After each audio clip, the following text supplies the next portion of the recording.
All right. Hi, everyone. We have an Antebellum stream today with a little fun extra start this time. Sparks, Lady, Radical, Ozzy, Yowie Bellum, pretty much. Eclipse, hi, everyone. Alicia, hi. What's oh yeah, I was like, I don't know if we're reaching a BDA today. I know we have like long free time event, I think. But we have a whole stream, so we'll see. Sal, hi. You ran like the rent was due. Ladies, Sal, hey, Philip, hi. Oh, believe me, I am ready. I am so ready. You're snuggling with your cat? Adorable. Aww. Well, everyone here who's early, not only do you get some monodams, you guys have front row seats for the fanfic reading time. We might be able to reach the BDA. All right, we'll see. Gonna be in the background for a bit with a friend. All right, have fun. You hope we do. I feel like we're getting kind of close. Flower, hi. We give everyone like a minute or two more, and then we'll start. Because we got a lot to do today. In the meantime, yeah, I have this blocking the thing so I don't read the fanfic early. Because I have also not read the fanfic. I am going to be reading it blind. And I will keep my composure. I will absolutely do my best to not break. Okay, yeah, I have Ismini killing Fu. I can see Fu totally dying. I don't think Ismini's gonna do it. But we'll see. We'll see what happens there. Alright, so I think we got... You're both someone who's excited and dreading the BDA. I mean... It's such a small cast, and so like losing people really heckin' hurts, you know. All right, well, I did get some music. I think that would be suiting for this fanfic reading. Let me make sure the sound's good. Very fanficky, yeah. All right. Okay, a little lower. All right. Let's do it.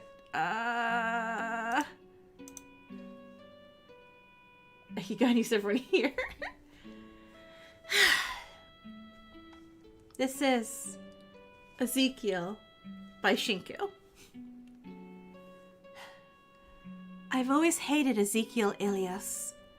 From the brief encounters in the Hope's Peak hallways to hearing his voice bellowing throughout the prison, he always had a proclivity for violating my moments of peace one way or the other.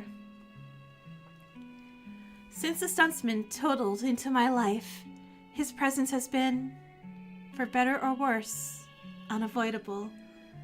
However, I cannot help but admire him, despite all of my better judgments. My deepest, darkest, most regrettable sin is the unending adoration I have for Ezekiel Elias. Perhaps you could see this as a confession, although I am certain he would instead prefer to take it as a submission, an admission of loss. Perhaps you have won, but I doubt you'll be satisfied. You will instead keep competing long past everyone else has dropped out. I can't help but admire that you remain racing, endlessly pushing forward, searching for someone who will challenge you, never letting it end. Such restlessness, I indeed can relate, but I can never use mine to push me how you seem to do. So brash, so uncontrolled, practically begging for someone to collide into you and explode. I wonder how you do not fear the collateral, how you aren't afraid of a stray piece of shrapnel will pierce your heart.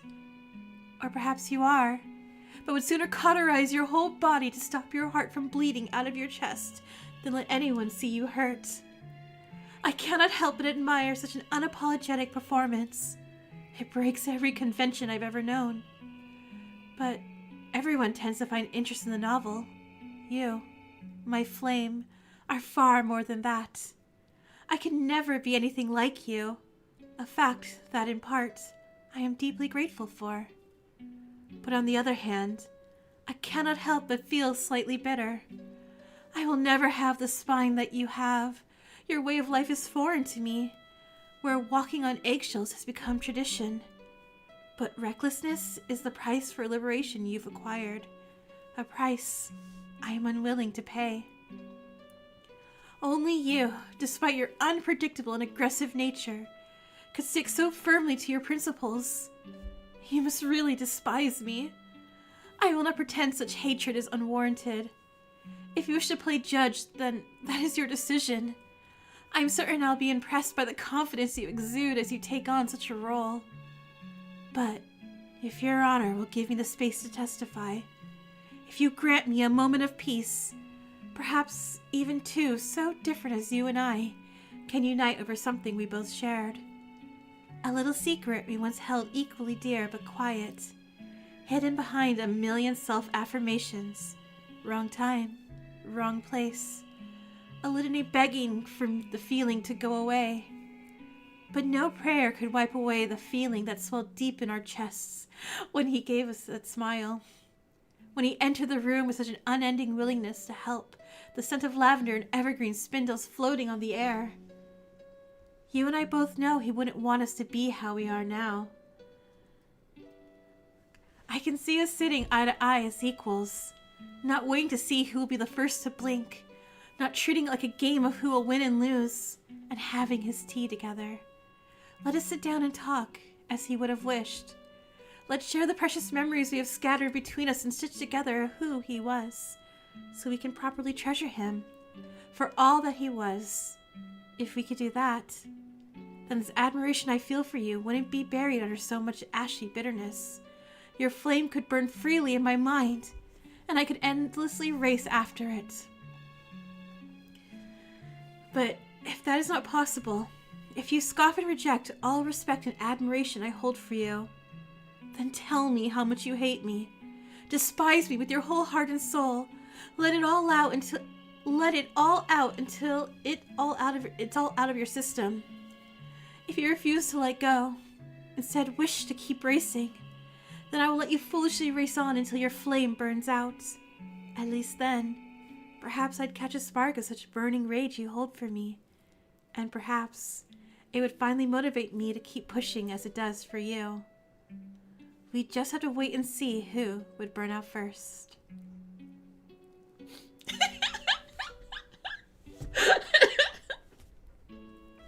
I like that Shinku said it was subtle. Shinku in the game said, oh, it's really subtle. It's gonna go over Ezekiel's head. Like, Shinku, what part was subtle? It was subtle. Dracul witnessing the afterlife, it should have been me. Right?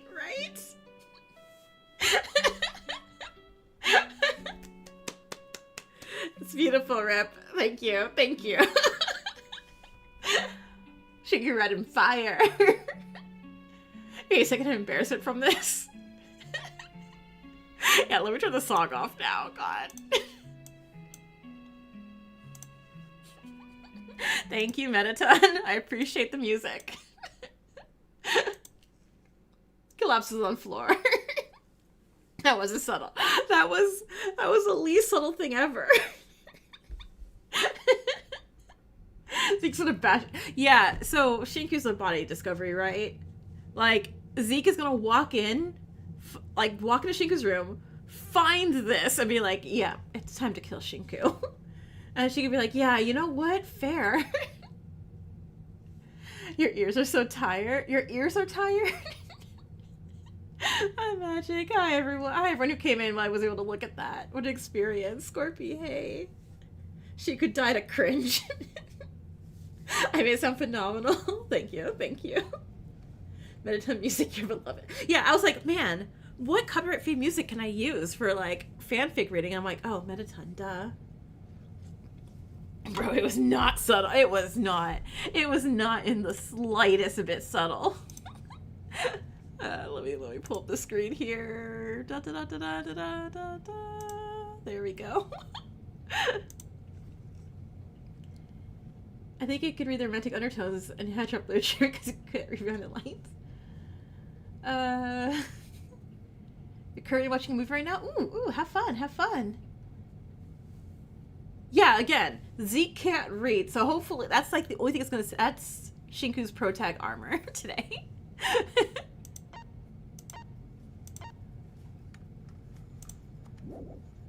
All right, let's load up the game. Oh, there we go. Okay, I'm like, wait, where did I go? Victim Shinku Kutsu has a death stream. Sure, cringe, right?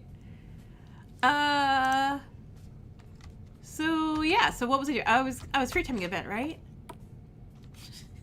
1 week passes. When to Riv for releasing this? Yeah, thank you, Rivoli. We appreciate it. That poem did not help with your mushy brain. You might take a nap during the stream. Oh god, if you're sleepy, yeah, go take a nap. Please, please. Many W's. Look, I've had a break from reading to toddlers for a bit, so I can, you know, put some actual effort into reading now. Zeke!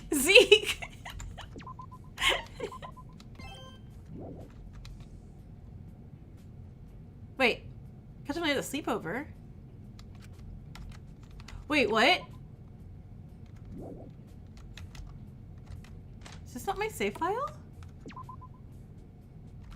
1 second.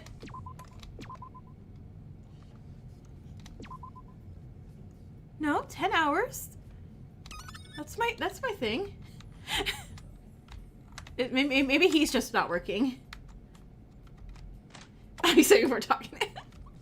Look, it's dangerous, all right? Yeah, yeah.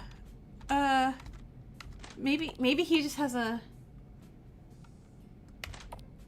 No, I'll just do Lyra. I'll do Lyra real quick. Okay, so what the hell just happened? Yeah, that meeting was pretty intense, huh? No, not that. Huh? First Alora, then Fu. What the hell is... He came to you too? What do you mean too? Oh my god, I don't know. I don't remember what she was talking about.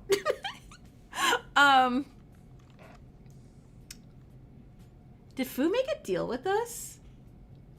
Wouldn't it be funny if you accidentally didn't save her? I mean, I'd cry a little.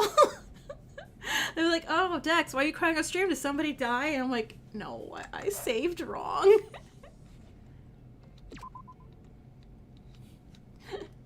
Okay, yeah, okay. You seriously fell for that shit? Did you at least get something out of it? Oh. Typical. Just hope you didn't get scammed. Me too. Well, good luck with that. I gotta get this done. I'll talk to you later, alright? I need to go find Z right now and show him the fanfic you wrote. Right, good luck. A deal to keep Maiko safe? Oh, okay, right. That's right. I should leave her to it.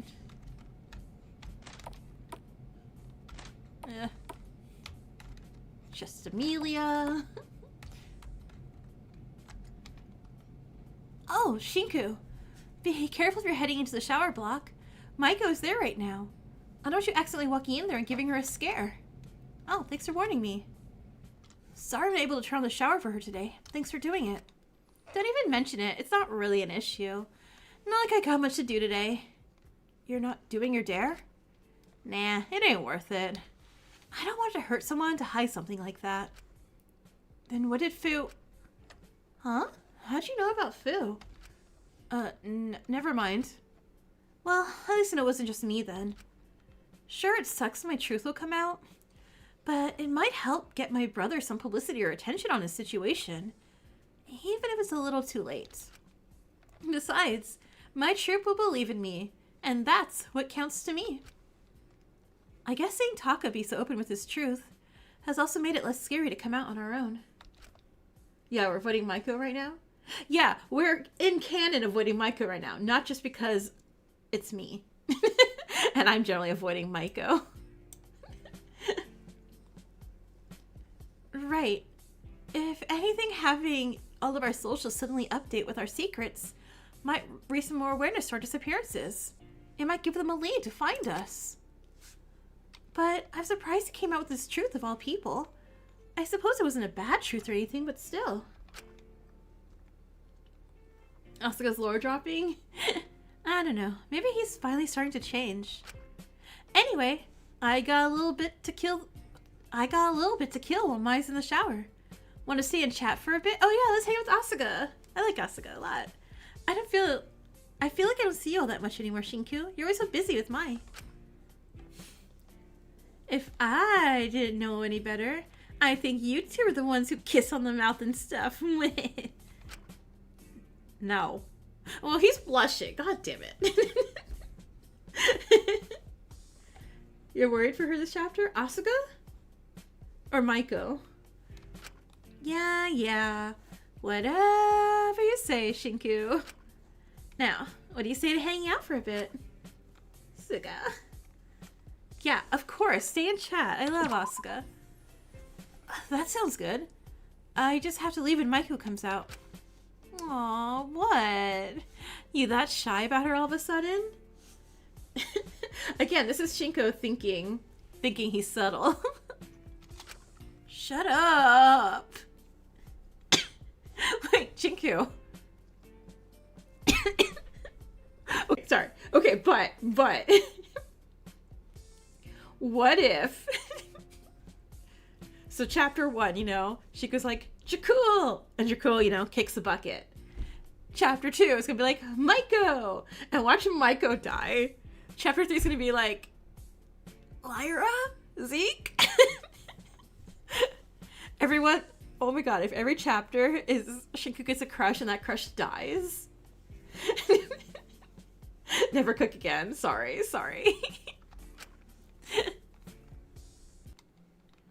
To be honest, I think a lot of us had the wrong opinion of Asuka. When they weren't around Taka, they were actually relatively normal. Pretty easy to be around as well.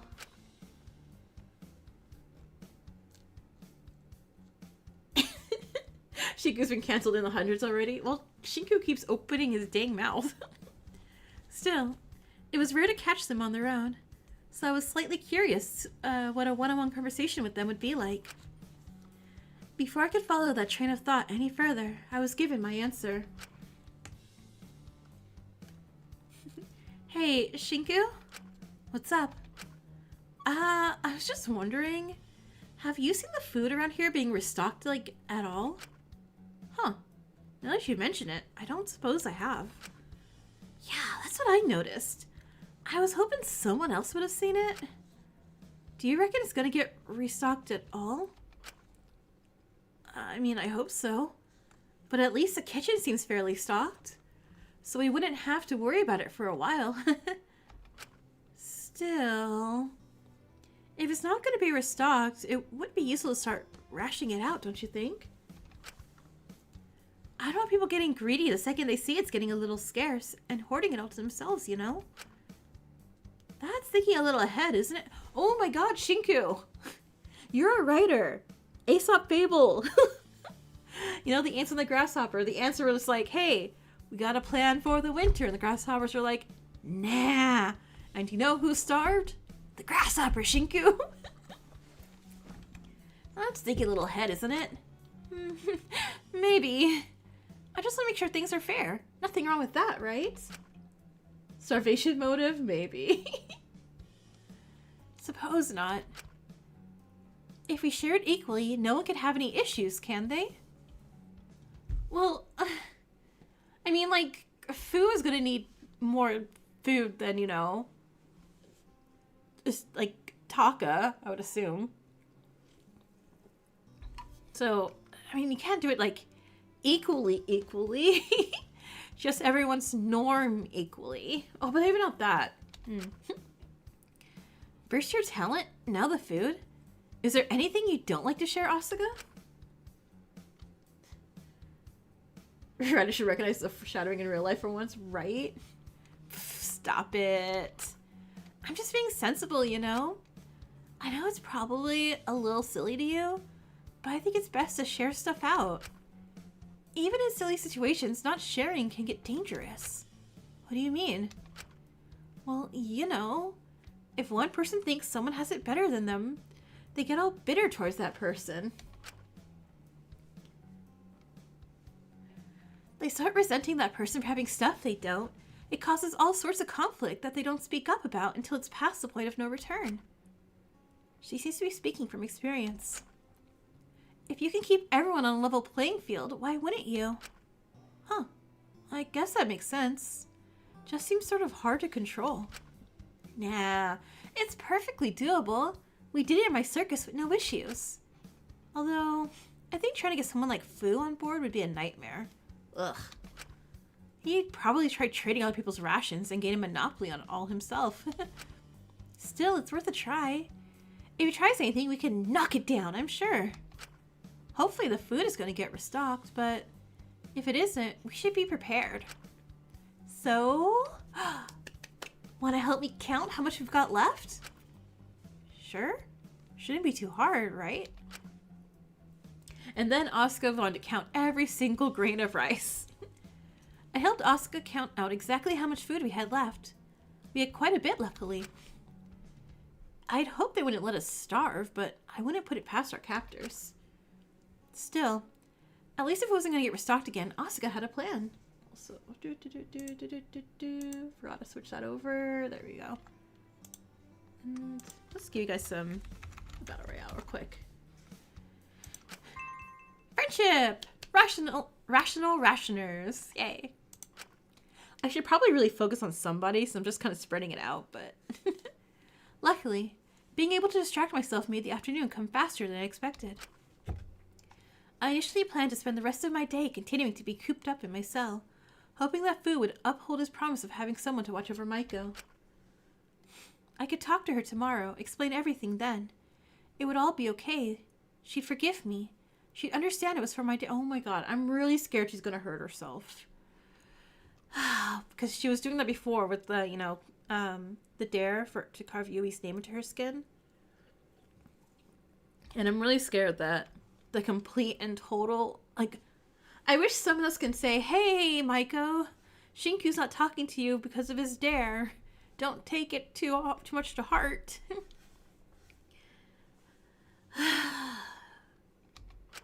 However, my plan to stay inside was interrupted as I heard commotion ongoing outside my cell. Two people appeared to be arguing.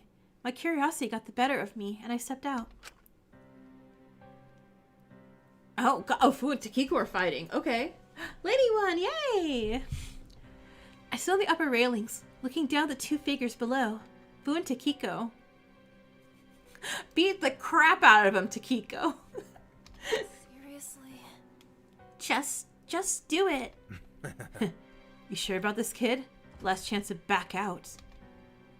I can't exactly back out now. You already told me that secret. You said it yourself. A deal's a deal. Oop. Well, you know, if I'm an honest man, if you want to back out and pay for it some other way, I'm not going to fault you. Just get it over with. This is the easiest. I don't want to be in debt. He's going to do like a one of these type of things on her head, right? There's something adorable, I bet. It's gonna be something adorable, weirdly enough.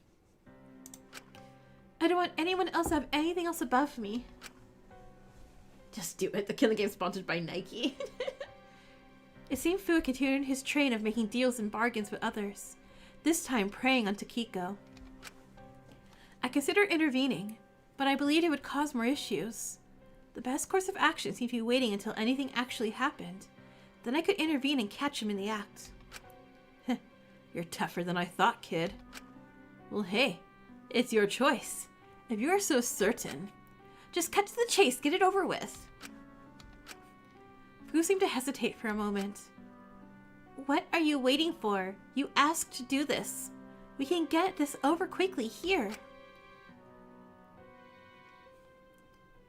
Takiko pointed to a certain part of her body.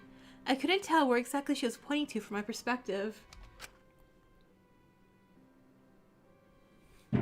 Okay, I know I'm being misled, but goddamn, I don't like being misled. Like, I would have a heart attack if I was like Shinku right now. If you do it here, it won't cause any issues, so just get it over with. Right. No need to be so eager. Whoa. Actually, hold on. What? Before I could process what was happening, Fu pulled out a knife, pressing against the spot Takiko had pointed to. He stayed there for a moment, gritting his teeth.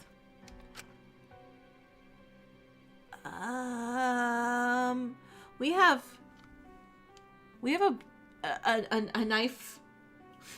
We have a knife sprite. Hey, kid. Sure you don't want to change it to something else first? I don't want to ruin your dress. It looks expensive. Are you serious? Just get it over with. I just want it to be done. Right. Yeah. Wait, was he going to? Just do it. What's the holdup? Hey, don't. I could just stand by and watch this. I raced down the stairs to try and help, but before I could... Fu's shaking hand took the knife. Oh, and it dropped to the ground. Okay. Oh.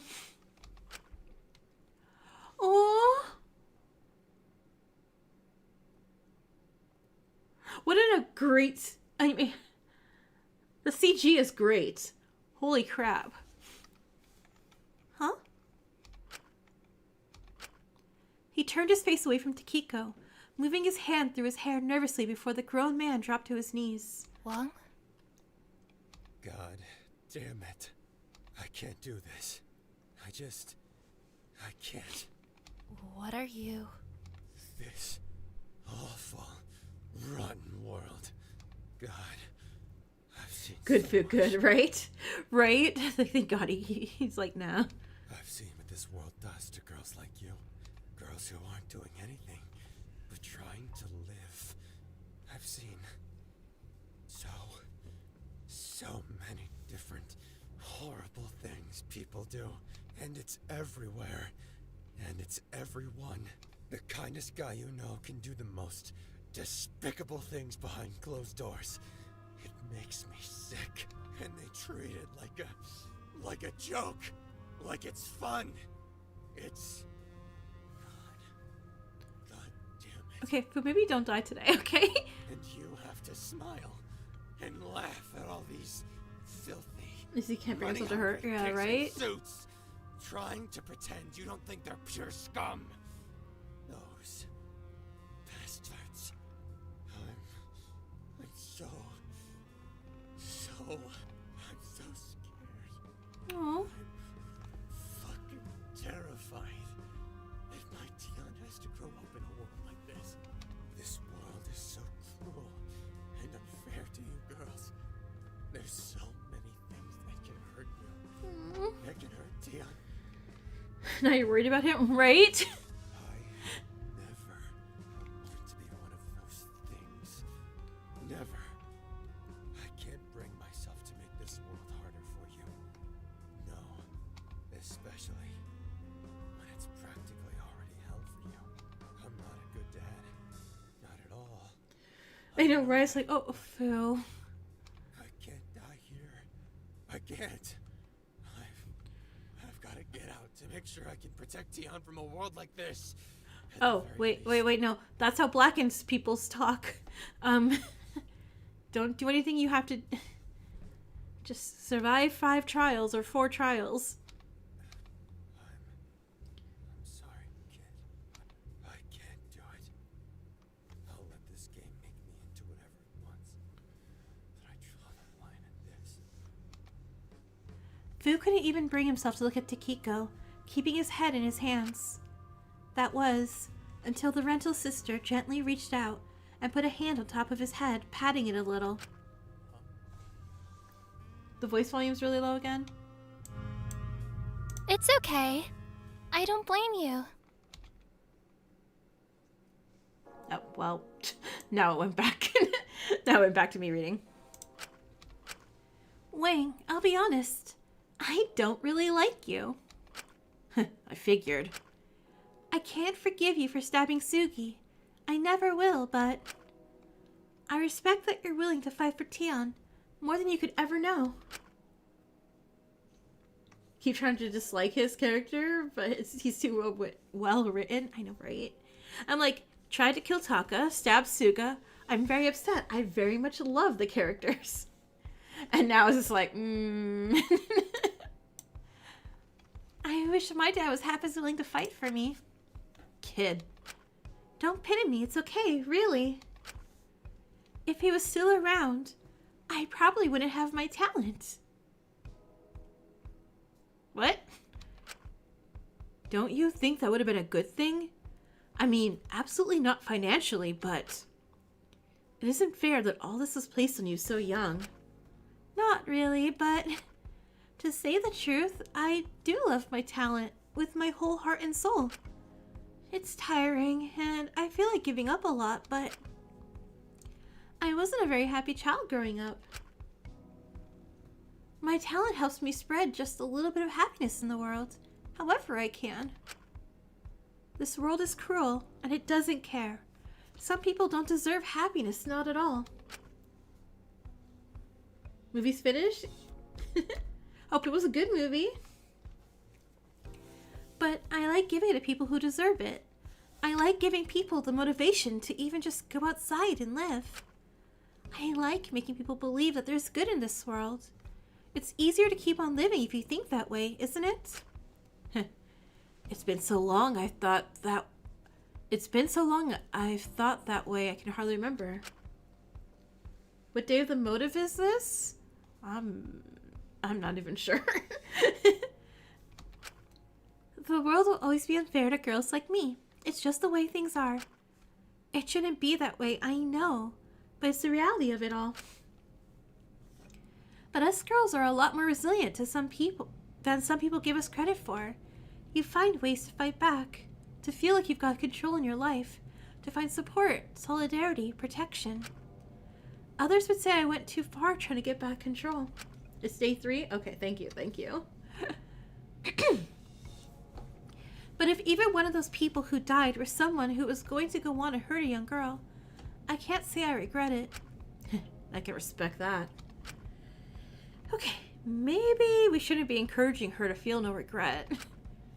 But the point is, no matter how cruel this world is, Tion is a smart girl. She'll figure it out. If the world is cruel and harsh to her, there are people out there who won't just sit back and let it happen. And if nothing else, I know she'll be hella strong, just like her mother. That seemed to give Fu a bit of his spark back. He rose to his feet and smiled a little bit. And then we put the knife away, right? Sorry, kid. You probably didn't want all that after the bombshell I already dropped on you earlier. That's fine. I'm built to handle it. It's either the 13th or the 14th. I looked down at the two of them. There was something strange in Takiko's behavior, but I couldn't quite place my finger on it. But I wonder if she was trying to comfort Fu, or if she was serious about wanting a father who fought for her more. I'm glad my dad was so kind of supportive of me, and definitely not my sister. But looking back on it now... Oh god, he was saying that.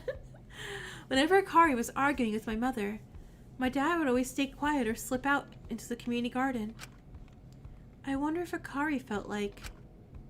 You've got to come quickly! Before I could say anything else, my train of thought was interrupted by the doors behind me slamming open, and out-of-breath Asuga bursting into the common room. Everyone's attention turned toward them. Huh? Kid, what's up? Did something happen? You were meant to be watching. It's Maiko. Oh my god, I think I was right. Maiko hurt herself. Oh god, Maiko. Okay, we get her to infirmary. And hope it's nothing worse than that. Oh god. What happened? I don't know. I got distracted. I turned my back and she took something. What was it? I don't know. She refused to tell me. I'm not taking any chances. No way. Where is she? The infirmary. Do any of you know where Alora... Got it. I wasn't going to take any chances. My god. I had to see her right away. I needed her to be okay. Without a second thought, I turned to leave, hearing someone yelling after me. Wait, kid, you're there. I don't care. I'm not letting it happen again. I couldn't live with myself if I did. And that was the bottom line of it. Hey, I think we can almost uncancel Shinku here. I didn't care how my reputation was stained, how my career was impacted. I didn't care anymore. I just knew it couldn't be the same mistake again. Watch it just be like, I don't know, a plushie or something. Even if it was wrong, this was my second chance. I had to make it right this time. Did she finally do it? Oh, freaky chat! Freaky chat, no! Bad freaky chat, bad! Cancel freaky chat. I race the infirmary, rushing inside. Maiko? Maiko, are you there? No response. Coco?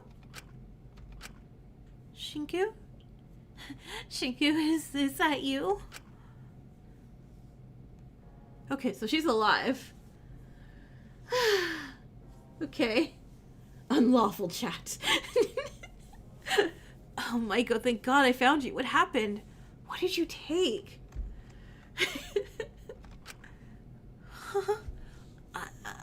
I'm so sorry. It's fine. It's really fine. It's okay. I just need to know what you took. Promise you won't get mad. Please. I won't. Just... Maiko handed me a small bottle. It was still half filled. She turned her head away from me as I read the label. Tanning pills? I don't know what tanning pills are. Why would you... My mother used to make me take them. She thought they'd make me more popular.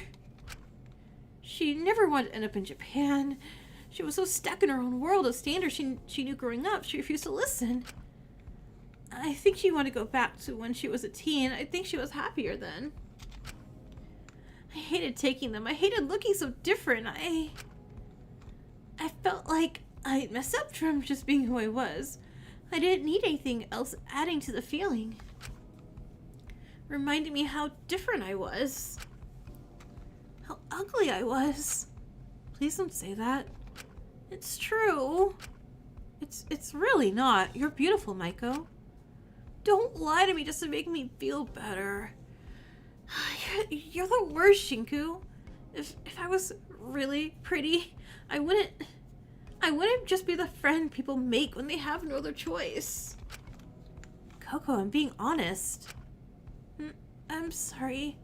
I didn't mean to lash out. I know you're just trying to be kind, but you don't have to worry. I only took 7. That's still a lot.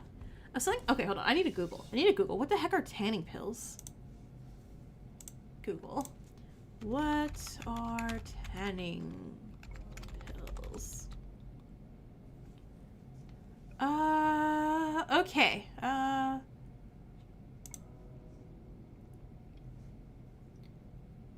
Do you know that traditional tanning puts you at risk for sunburn, premature aging, yada yada yada? The most common active ingredient in tanning pills is food coloring additive called canthaxanthin. When you ingest this color additive, it permanently releases pigment-changing compounds in your skin, and long-term use will turn your skin darker. Wait, oh! So she's not natural. So that's not naturally tanned. Your mother is giving her I didn't even know tanning pills existed. Oh, okay, she said she took 7? Takes several weeks for dyes to build up in your body, enough to show up in your skin. This color will be more orange brown compared to the bronze-like color of naturally tanned skin. And there's serious side effects because yeah, okay. They're not FDA approved. Okay, increases blood pressure. Digestive problems like nausea, diarrhea, abdominal cramps, agitation, anxiety, insomnia, migraine, headaches. With side effects including hives, welts, gastrointestinal gastrointestinal issues such as abdominal cramps, liver damage, retinopathy, eye damage, and vision loss. Oh god, okay. Okay, geez. So she's not actually 10, those just, yeah. So her mom's forcing her to take pills on the inside out? That's so crazy. What the hell? Okay, geez.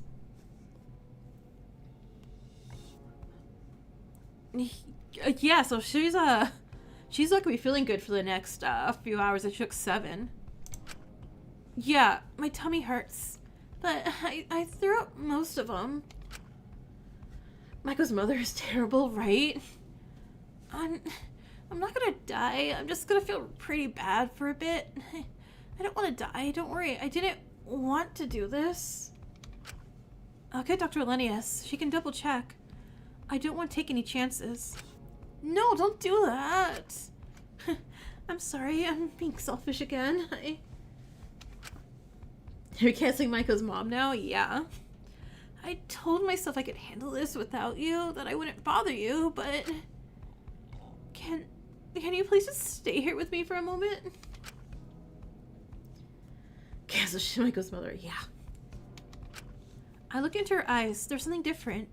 It wasn't her big, usual puppy eyes, but I still felt compelled to stay nonetheless. Yeah, okay. Michael pulled herself up from the floor and sat quietly on the infirmary bed, barely making eye contact with me, but trying nonetheless. There was something different about her today. Aww. I'm so sorry about earlier. I really am.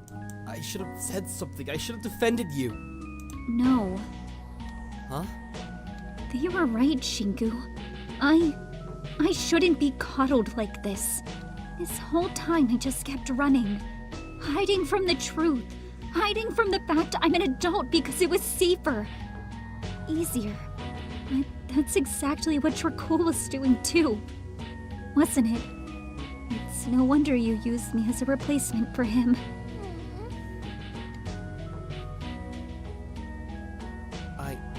It's okay. I don't blame you. But it's been obvious from the start. It hurt at first, but I'm used to it. I'm never really anyone's first choice. I was just happy to have someone willing to reach a hand out to me, so I just pretended not to know. I wanted to seem more oblivious to you. I thought you'd keep taking care of me if I did. I'm sorry. That wasn't fair on you. I'm a fully grown adult woman. I should be able to face this. But I didn't want to think.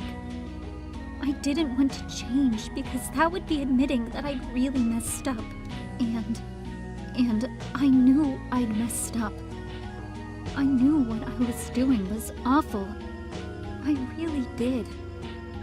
I just felt it was so awful. There was no way I could ever even start to make amends for it. So why even try? If I let people coddle me, if I didn't make progress, I wouldn't have to face just how much I'd have to change to even start to make up for what I'd done. But things can't go on and continue like this. Something has to change. I've known that for a while. I'm gonna, like, survive, Maiko. I know I'm doing a bit of a 180 on her, but Maiko, like, you, like, just survive, and I want to see you, even if I don't really see her as surviving the whole games, I think next chapters you can definitely do, like, some real good for everybody. You just didn't admit it for so long because you were scared? Yeah, a little, but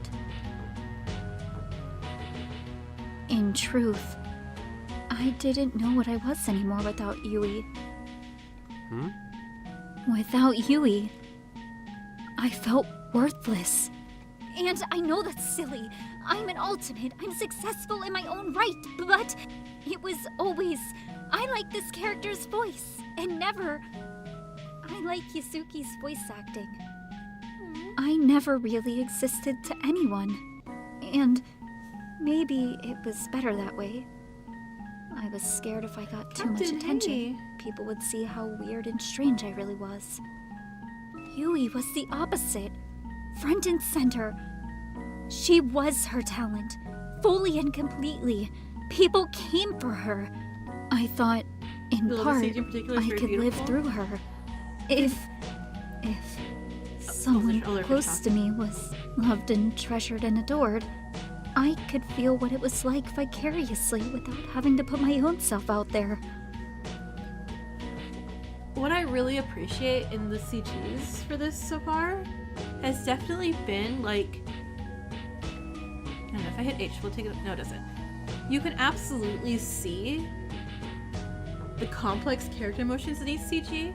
Like Fu, you didn't see his face, but you can see like his anguish in the last CG with him. And here with Maiko, you can definitely see like the self-frustration on her face, and like a resigned acknowledgement. Like they're doing a good job of not being like, oh, this character in the CG looks happy or sad. Like that is a complicated like face expression, and it suits. So it's just, I really appreciate that, you know. And if I was loved by someone as successful and wonderful as her, I couldn't be a total screw-up, could I? At least that's what I thought. But I've stomped all over her legacy and our friendship. Any love and care she felt for me is gone. And it's all my fault. Maiko, you're being a little too... I'm not being harsh on myself. I'm being realistic. I can't deny it any longer. If I do, I'm just going to feel more and more guilty until it all builds up and gets too much again. I shouldn't have based my self-worth and validation entirely on her and what she thought. It meant I didn't know how to live without her. I just kept lying that she'd come back.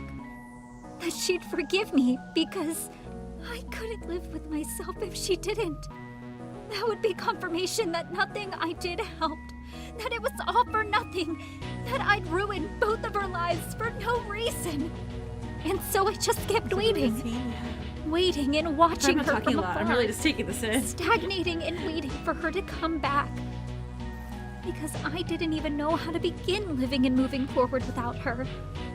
She'd become such a big part of my life. But while I was waiting, staying at the same place, she just kept moving further and further away. Growing and changing until I knew less and less about her. I felt I had to keep up. Try to learn anything I could, so I could convince myself that I hadn't entirely lost her. So real, honestly. But looking back on it now, all that waiting, all that refusing to move forward is what has left me so out of touch, so disconnected, so childish. I can't stand being the person I am anymore. I can't stand being Maiko. But you don't. You don't always have to be like this. I know. It's just terrifying. I don't even know what I am without her anymore. I'm terrified of trying to grow, trying to change, and realizing I'm just like this. That I can't help myself. I can't fix myself. She's very self-aware. She's had time to think about it, yeah.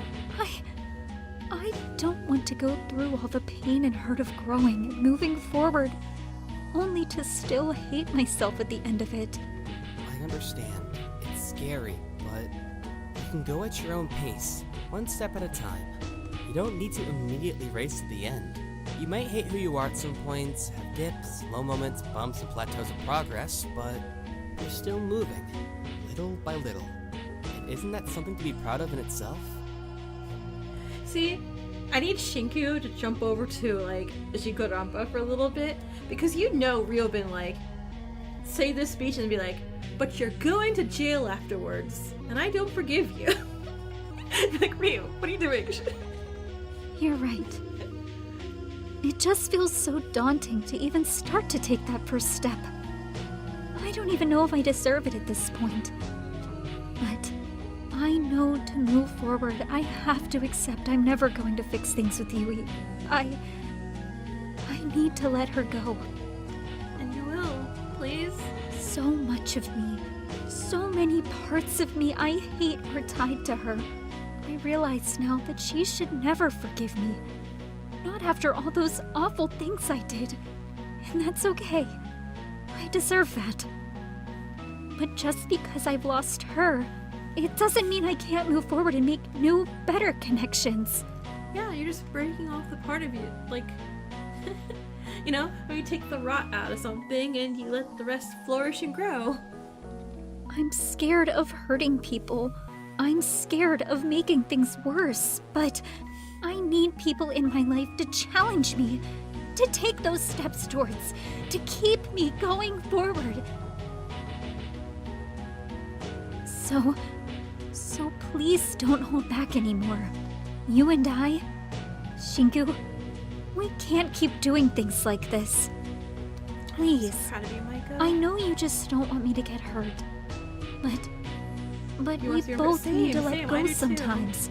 You need to let me take those steps. You have to be prepared to let me fall over occasionally.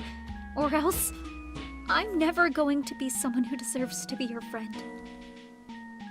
Aww, Maiko, this is so sweet.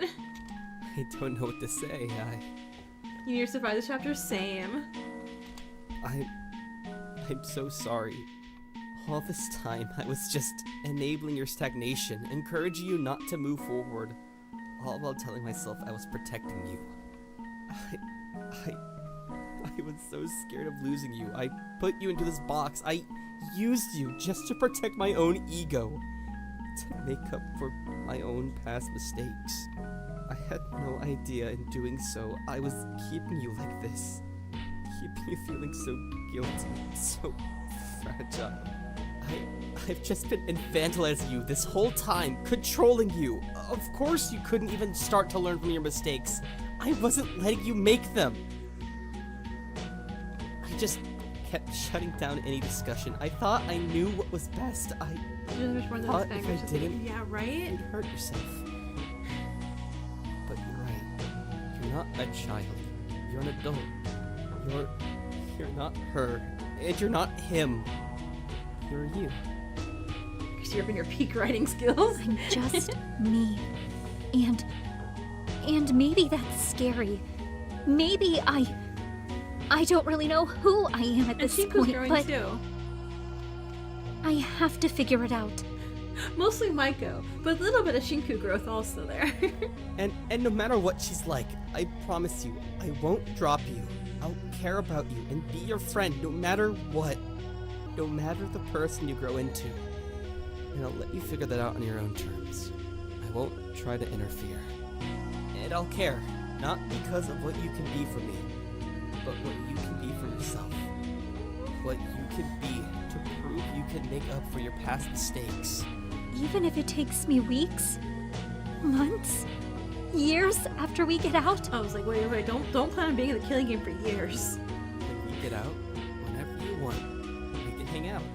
No matter what's happening, no matter how you're feeling, we'll meet up.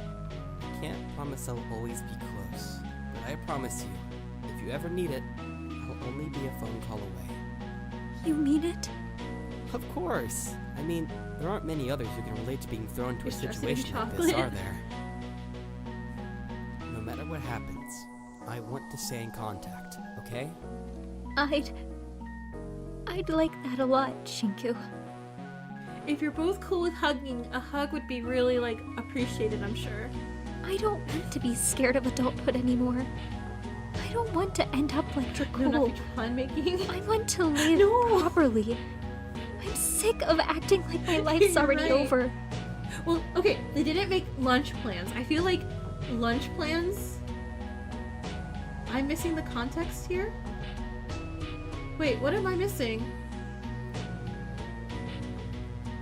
Wait, what am I missing? But yeah, no, as long as they don't make lunch plans. Lunch plans have always gotten, like, trios and such killed.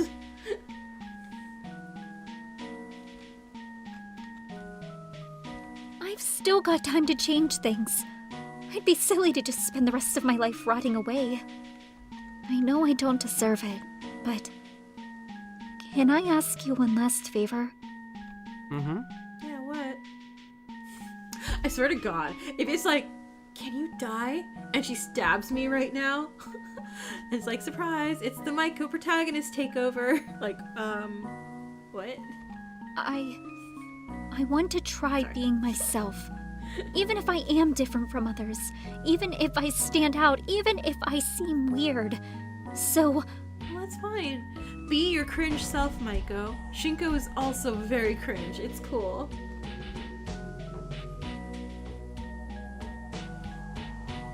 You're talking about the current free time events with her, which makes the scene a double-edged sword? Ah, okay, gotcha. Can you call me Molly from now on? What's with that face? I'm sorry. Okay, I'm sorry.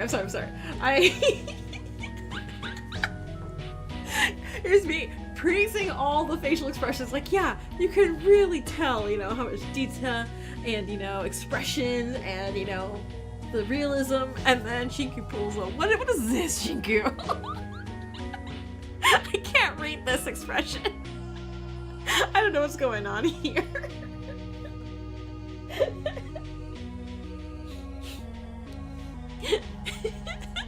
I'm sorry, I can't get over this face. It's dumb as hell. Not the art. Art's gorgeous. Of course. All the art is praise. That's how that ends. It ends on that face. Alright, let's drop the plate back again. It's making you warm. I am sorry you had to come here again, I promise. I really didn't want to hurt myself. Can't tell Shinku because of that face expression. I know, I should have trusted you. But I'm glad I came. I'm glad we had this discussion. Besides, you really did worry me. Yeah, those tanning pills are nothing to scoff at. I know. Oh yeah, we can call her Molly now. Right. How did you even get your hands on them without getting shocked? Oh, well... Before Molly could explain, a figure quickly stepped into the infirmary. Lyra, please don't tell me you've been giving Molly tanning pills. Oh, thank God. Okay. I came as soon as I could. Is she alright? Dr. Lydius, I'm glad you're here. I'm fine, really. Just a bit of a stomach ache. Nothing I can't handle. I didn't take too many. They're just tanning pills. Still, I'd like to check your vitals. I'd rather be safe than sorry. There's a reason those things are banned. They can be very damaging to your liver, Yuzuki. Alright, I understand. This is taking place on Valentine's Day, which is February 14th. Aww. What took you so long to get here, if you don't mind me asking? Oh my God, Alora, tell me you didn't do a murder. Tell me you didn't do a murder right now, and this is you covering for it. There was a situation between Elias and Chatel. Are they okay? What happened? It's her decision that she's gone with. Molly? Yeah. Oh, gotta go change my kazoo song then. Yeesh. I'm kidding. Elias ended up taking... Oh my God, why is everyone on drugs? I swear to God, everyone... No. No one gets any Tylenol or aspirin or anything. I know, cold turkey, you know, will mess people up, but still, I don't care. Cold turkey for everybody. Elias ended up taking methamphetamine. He's mostly fine. Don't worry. What? I mean, I'm not all surprised, but Chatel gave him some. It was only a small quantity. I assume it's some sort of nonsense for a dare, but I had to make sure he was alright regardless. How did she even get her hands on something like that? Didn't we all agree to limit her access to that sort of thing? Yeah, everyone. Freaky chat. Killing game participants. Normal chat. No drugs. I mean, take your prescription medicines as prescribed by a doctor. Yada, yada, yada, yada, you know. But be safe. Everyone, just be safe. I'm certain, but I was more focused on the situation at hand to question her. I'm just relieved he's mostly come down now. Dr. Lenia sighed, talking as she moved over to Molly and started checking her condition. She did various small checks for any obvious symptoms. You seem to be mostly fine, but I think it would be for the best if you stayed here tonight. I'd rather you were somewhere comfortable and closer to the bathrooms than in your stripped cell. That would probably be for the best, just in case. I put some painkillers and emetics by the bed in case things start getting worse or you need to throw up, and run a few more tests to be safe. Do you want me to leave? It would probably be for the best. I work with less eyes on me. Don't worry, Shinku. I'll be okay on my own. Trust me. Actually, you know what? You're supposed to take your drugs to subscribe. Yeah. I realized as I was saying it. I'm like, wait, you know. Obviously. Do the, yeah. Again, not that I want Alora to do a murder or die, because Alora is extremely helpful and very cool and very pretty. And, you know, an ace. She could probably very easily slowly kill people, right? Because everyone keeps coming to her for medications. And she would just have to, like, in her lab when she's by herself, just, like, I don't know. I feel like she could slowly start, like, microdosing people until it builds up in their systems and, like, kill somebody. Because then we would never really know, right? Alright, if you're sure, I'll trust you. She was a grown adult. I knew she'd be fine on her own, and after our previous discussion, I didn't want to be overbearing. Alright, if that's the case, I'll get out of your hair. Thanks for helping, Dr. Elenius. No need to thank me. It's basic human decency. I'll see you later, Molly. Dr. Elenius seemed a little surprised I called her that, but upon seeing Molly's small smile, she shut her lips, coming to a quiet understanding. Have a good evening, Shinku. Oh, and one last thing. Happy Valentine's Day, Molly.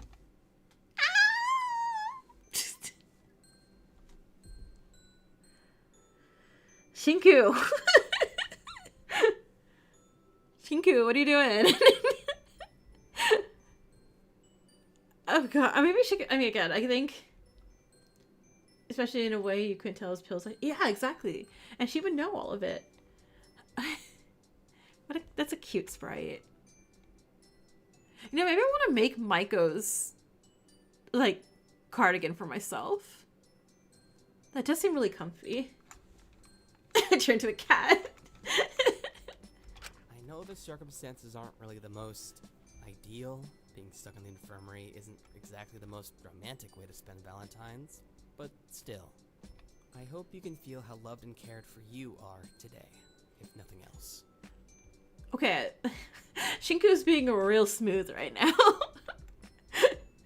Jakrul's just rolling in his grave like, wait, what's happening? Am I being forgotten? Even if I'm not the best person.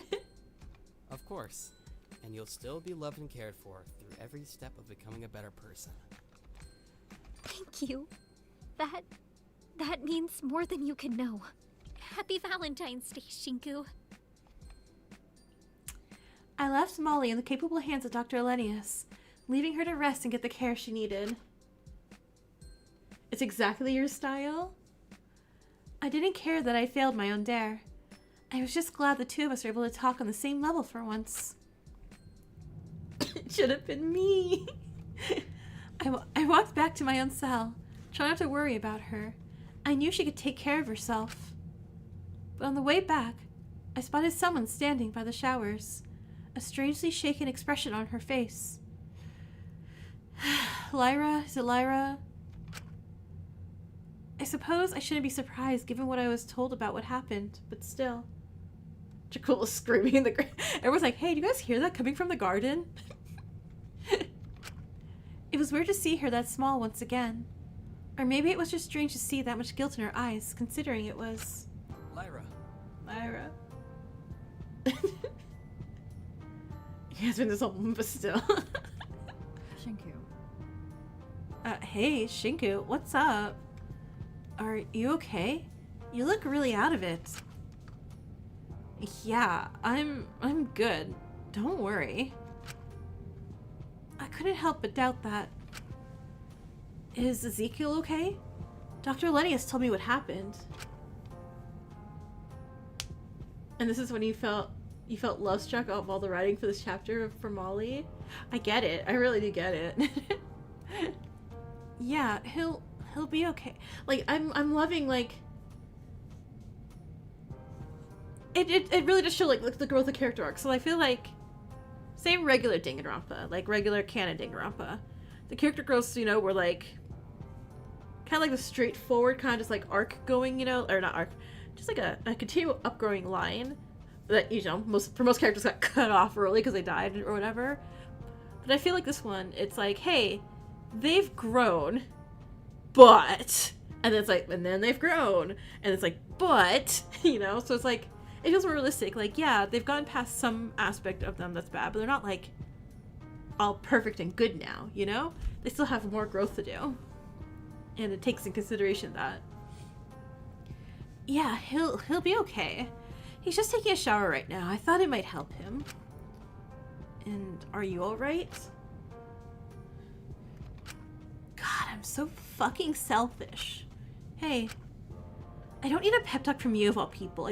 But we're very good at it. Look at Molly. We helped. He was just so willing to take it. Like, he almost instantly understood that it was... He didn't ask any questions. He just understood I wanted it hidden, so he did it. And then, he just had to go and tell me he was high, that his dare involved him doing something similar to me, and that he couldn't go through with it. It's like, so over, we're back, it's over, we're back, yeah, right? Did anyone can think that best fits that description is Best Boy Chihiro?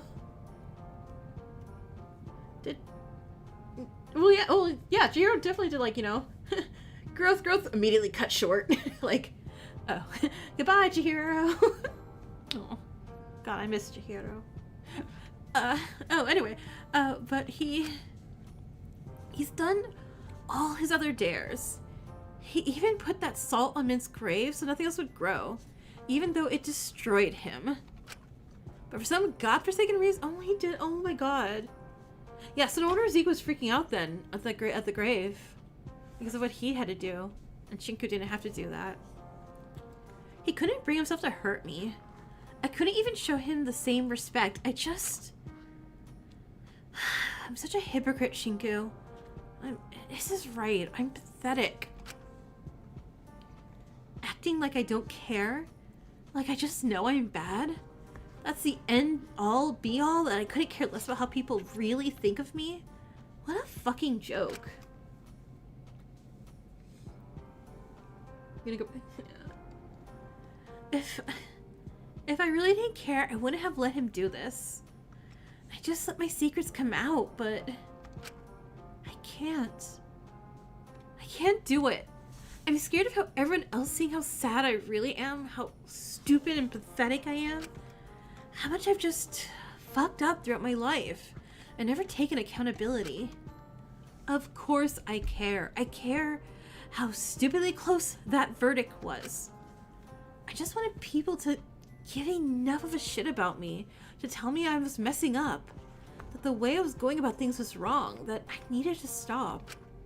And they did, but it was so split I didn't even know what to think anymore. It feels more like a light slap on the wrist than out of genuine concern for me. I could keep going until I overdose and people still wouldn't have anything to say about it. It would just be a shame. That's it. Everyone would move on, wouldn't they? Lyra. Shit, sorry. You don't need to be hearing this. I'm selfish again. It's not selfish to express your feelings. But this isn't about me. I'm not the one who got hurt here. Zeke is. I make everything about me. or whatever I want people to see me as. But you're probably all already laughing, aren't you? You're all going to have the last laugh when I can't keep this up anymore, and... God, I can't keep this up anymore. I can't keep being like this. I'm just getting people hurt. Something needs to change. Chihiro, Chihiro. Chihiro. It's like you say Chihiro 3 times and Chihiro appears. Chihiro's fine. I don't know yet. I can't being this careless. I can't keep being this careless. I can't keep acting like none of this matters. Like, I'm not scared. I was just so scared to be vulnerable, to be genuine. It's pathetic and immature, but I thought if I didn't take things seriously, the deaths wouldn't matter to me. Chihiro's fine. You miss him, don't you? I don't think I've got the right to miss Mint after how much I dismissed his attempts to help when I was younger, but... Drop him. He's fine. Look, ta-da, he's okay, he's okay. Were you getting blackened vibes from Lyra? Could be, honestly. I feel so stupid for not listening. And I'm too stupid to listen now. He'd be disappointed in me. I hate for him to see me now. Hey, come on. You have no way of knowing what Mint would think. Zeke just keeps on going these big long rants about how you and Iz are disrespecting Mint's memory and how much it pisses him off, but... I'm just as bad acting like this. If Mint was alive instead of me, he'd have been able to grow from all of this instead of just falling back into these stupid behaviors. But I'm not just gonna sit here and complaining. I need to do better. Well, I mean, that's good to hear, but do you know exactly how you're gonna do that? No, not really. But I'll figure it out. I have to. I don't want to keep being like this. Doing this to people. Acting like a stupid, immature teenager. I'm just as bad as Dracul. And why is Dracul catching strays? So much strays today. Yay, or else I'd be the Black Index. No! And for killing Chihiro of all things? Oh my god, no! When Nagito's right there, would totally let me murder him. If Zeke is going to go through these lengths to make sure I don't get hurt, the least I can do is become someone who he doesn't just keep around because I'm all he has left. I think it's natural for someone to want to help their friends. I wouldn't put too much pressure on yourself, or see it as you needing to pay him back or anything. Dracul strays. Ezekiel can be, and Shinko didn't even defend him. Shinko's like, yeah, that immature brat Dracul. Ezekiel can be a little unreasonable, but I don't think he'll hold it against you. He won't. That's the problem. I'm getting worried he's a little too attached. You know what he said to me the other day? Dracul Trumstray. If you die, I'll die with you. Oh, dang. Ride or die situation there. Oh, that's insane. I don't know how serious he was being, but Mint's death changed him. He's terrified of being abandoned again, being alone and left. He'll hold on to me no matter how awful I get, no matter how I hurt him or me.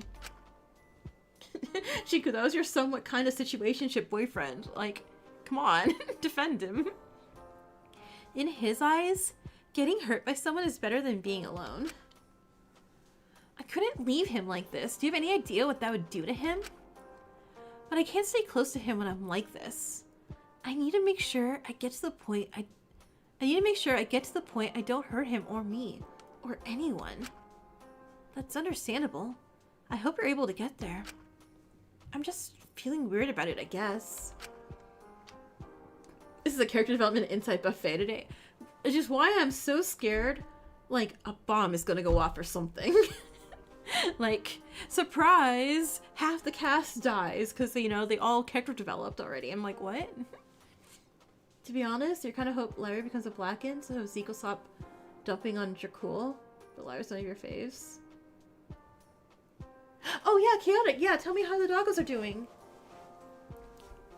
When I get attached to people, I tend to really only care about their validation. It's a problem. I get too attached. I eventually just started leaving people to save myself from getting hurt. I thought if I left them before they left me, or before I could even get attached, then maybe I could avoid getting hurt again. But getting hurt is part of being human. And trying to avoid it, I hurt a lot of people. Both by leaving them and doing stupid things in my attempt to convince myself I didn't care. It's nice having some stability for once, but your brain is constantly telling you to leave. Can you blame me? It's what I'm used to. It's kind of ironic in a way that the prisoner most scared of being abandoned again, got attached to the most avoidant, quick to abandon others person here. It's like the sort of relationship you'd see in a novel. Your cats are getting so much fur all over you. My boss is a corgi. And she got, my boss brought the corgi to work. And the corgi, she shed so much on me. It was so cute, but it was totally worth it. But, I'm in black pants and a black hoodie, so I was completely covered in all the fur. 2 got sick? Oh no. Lyra seemed a little baffled at my response. God, you're kind of shit cheering people up, aren't you? Sorry, I used it all up on Molly. My bad. It's fine. I shouldn't be dumping all this on you anyway. I'm sorry, man. I guess I just don't know who else to go to. But I'll be alright. I'll figure something out. I'm sorry you've had to deal with me being a bit of a dickhead for a while now. Yeah, I hope they get better soon, Chaotic. Hey, it's okay. It's a bad situation for all of us. No one is going to act entirely rational all the time. A lesson I had to learn pretty quickly being friends with Ismini. Yeah, I know. I just don't want to be that. I just don't want to be annoying with how irrational I am, At least Ezekiel seems to be okay. It could have been a lot worse. You could have given him a bigger dose. True. I tried to only give him a little. Where did you get it anyway? I thought we were restricting your access to that sort of thing. Yeah, it was the weirdest shit ever. I was really pissed about that this morning due to seeing my truth. I knew I couldn't let that shit get out no matter what, but I had no idea I was gonna get my hands on some meth, especially when I was restricted. But then Alora pulled me aside after the meeting and she just gave it to me. What? What? Oh, right, because we're supposed to be helping her, wean off of the drugs, right? What? Yeah, I didn't even ask her for it. She just gave it to me. She could barely look at me while she was doing it too. The whole thing was weird, or it could have been her dare. I don't think Alora just gave her meth for the fun of it. I have an experiment to do. What if I gave Lyra meth? What? Do you think it was for a dare or something? Start giving him Callan paste, probiotics, and soft food. Cover their tummy issues. Right now they're all good. I'm glad they're resting. That's good. That's so scary though to have 2 sick doggos. I'm so sorry. That's what I was assuming, but it was just strange because she's not done any of her previous ones. She's been fine to let her truths come out. Plus her opiates, not meth, right? You know what, actually? I have no idea. So you're right, maybe. Alright. I don't know. I have no idea what's happening with Alora right now. Makes you wonder what she's hiding. Oh, that's right, 'cause she didn't care about her truths. Because it wasn't really that bad. And she was super late. I know she said it was because of Zeke and Lyra, but I'm getting murder vibes from Alora right now. I want to trust in her. She's done nothing but help us since we got here. I don't want to make things more difficult for her when she keeps piling up more and more onto herself. I get that, but it makes me wonder if she only organized those meetings to cover up or frame her truths in a certain way that makes her look better. You think she was lying this morning? All I'm saying is, I feel like we're missing some key details. Anyway, Zeke should be coming out the shower soon. You should probably get going. If he gets pissed at your sight when he's sober, I kind of don't want to see what he's like with you when he's coming down from a high. Yeah, that's actually super smart. See you later, Lyra. Take it easy, and, thanks for hearing me out. Sorry for dumping all that on you. This whole thing's just been a lot. For you and me both. For all of us. It's best we talk about these things, though. I'm glad you're being more honest with yourself. Yeah, like, for real. You know how you can take me and Zeke down in one fell swoop? 2 for the price of 1. What a steal. Please don't joke about that. He's coming out the shower while he's high. Give him the fanfic now. Sorry, bad habit. Stay safe. Lyra smiled at me as she left, giving me a small wave. She seemed a little happier than before, at least. I hope she was serious about wanting to make some changes. I think that would be the best for everyone. But I had no idea Ezekiel had become that vulnerable. I couldn't help but be a little concerned. I hoped the 2 of them would be sensible and work through whatever was going on there. Maybe they just need to give each other space, figure things out on their own terms. But when you want someone to be safe, you can sometimes hold on to them until they crack. I knew that better than anyone. I was just glad Molly was starting to take those steps on her own now. I needed to give her space. She could never be Mint. The same way Molly could never be Jakul. Damn, okay. Freaky chat's less freaky and more just like kind of mean. The evening approached before I knew it. It had been a few hours since Dr. Elenius did her checks on Molly. I could always go and see if she was okay before bed. It was Valentine's Day. It would feel like a shame to not hang out with someone. Maybe someone was planning on doing something for it. Or I guess I could get some rest to record my fans a special Valentine's tape. But that felt embarrassing. I want to do something. Okay, for a second I was like... mean chat. Okay, definitely saving that over there. Also...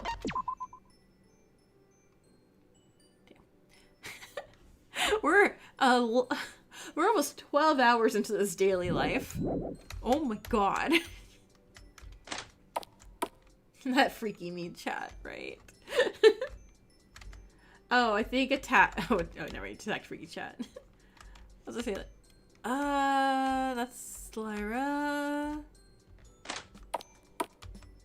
That's Ismini. That looks like a party.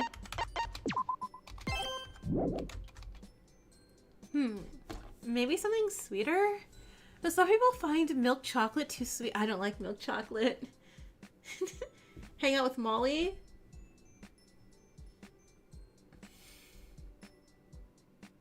Ever saying fine. Let me see what this is and then I guess I'll find Molly. Like I said, I did at 180. I didn't mean to, like, you know, like she's my new Jakul or Taka or something. Or Asuka. What are you making there, Asuka? Oh, Shinku. I decided to blow off my dare for today, but I was still getting a little restless, you know? And Alora keeps getting on my case for constantly exercising and opening my wound. So, when she told me it was Valentine's Day, I decided I could try making something for everyone. Talk about a scorching hot take. Here, try one. Asuka handed me a small chocolate-covered strawberry. If you insist. I also hate white chocolate, lady. It's not chocolate. It is literally just condensed milk and sugar. And I don't like milk. So, I do not like white chocolate. It is far too sweet. I understand. I specifically just like 70% or higher dark chocolate because it's supposed to be bitter. I popped the strawberry in my mouth and... Well, what do you think?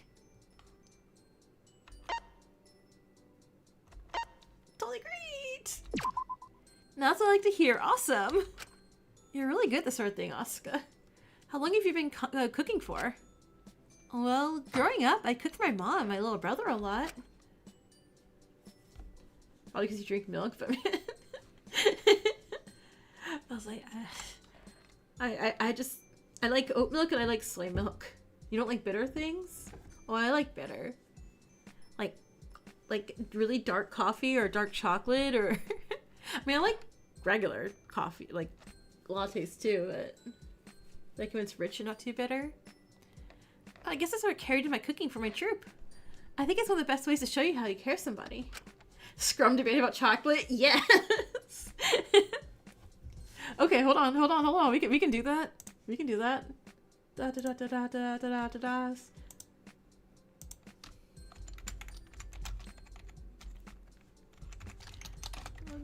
Which is better? I know it's like dark chocolate, milk chocolate, and white chocolate. There we go. Scrum debate. And actually, while we're at it, I'll throw some on Adams too. Okay. Food is what keeps you fueled. It keeps you alive. If I can help fuel someone, I'm happy. Now I gotta wait for these to set. While I do, I want to stay and chat for a bit. Not right now. Don't sweat it. Just make sure you don't mess up with whoever you go and talk to. I won't. Okay, but what if I hang out with Zeke for Valentine's Day? Boy, looks like we have a split opinion. Do we really? I can't vote in my own poll, dang it.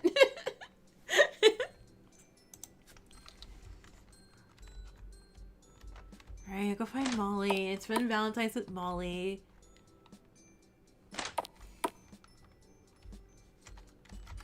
I don't remember which one the infirmary is. But it's Taka! Okay, hold on. I will go back on my own time and go talk to Taka for Valentine's Day. My boy.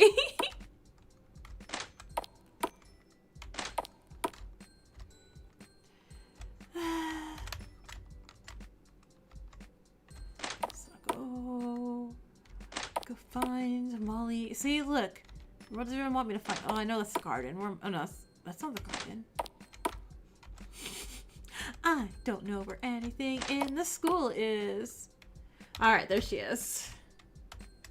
It's like Asuka knows we're going to talk to. Hi, Molly.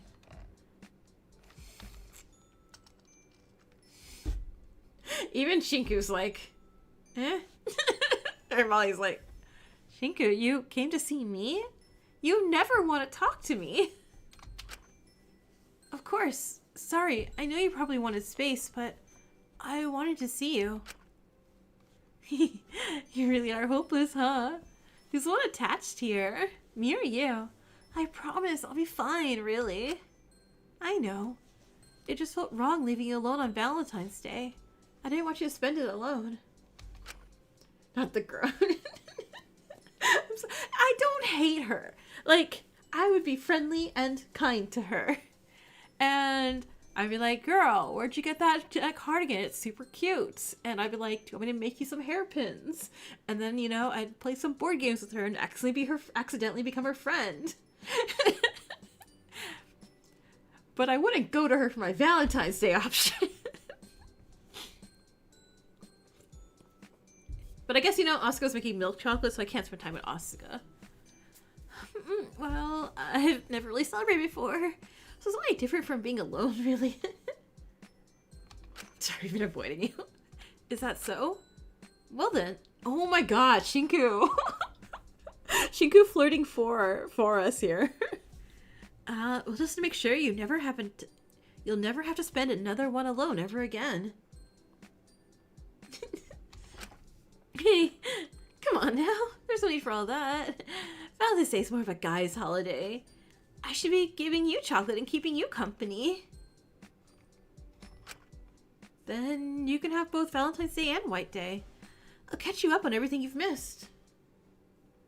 We can have with anyone on Valentine's Day except Ismini because she's a lesbian. Tahiko, same reason as Ismini. And Alora because she's a more shit. Oh, so it is like a smoochy hangout time? There's cat friend ears on now. Thank you. Really, it's okay. I kind of want to rest right now. I appreciate you doing this all for me, but we can do this another time, alright? There's no rush. Oh, alright. Sorry I got a little ahead of myself. It's alright, but we got all the time in the world, silly. Don't worry. We can celebrate whatever we want when my liver isn't killing me. Rest up, Molly. See you tomorrow. You too. Oh, okay, cool. Taka. Molly gave me the A-OK to, like, not talk to her.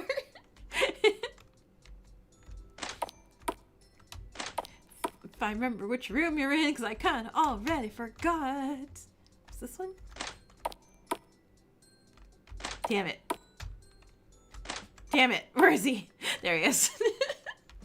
Oh no, everyone. I guess we're going to talk to Taka instead.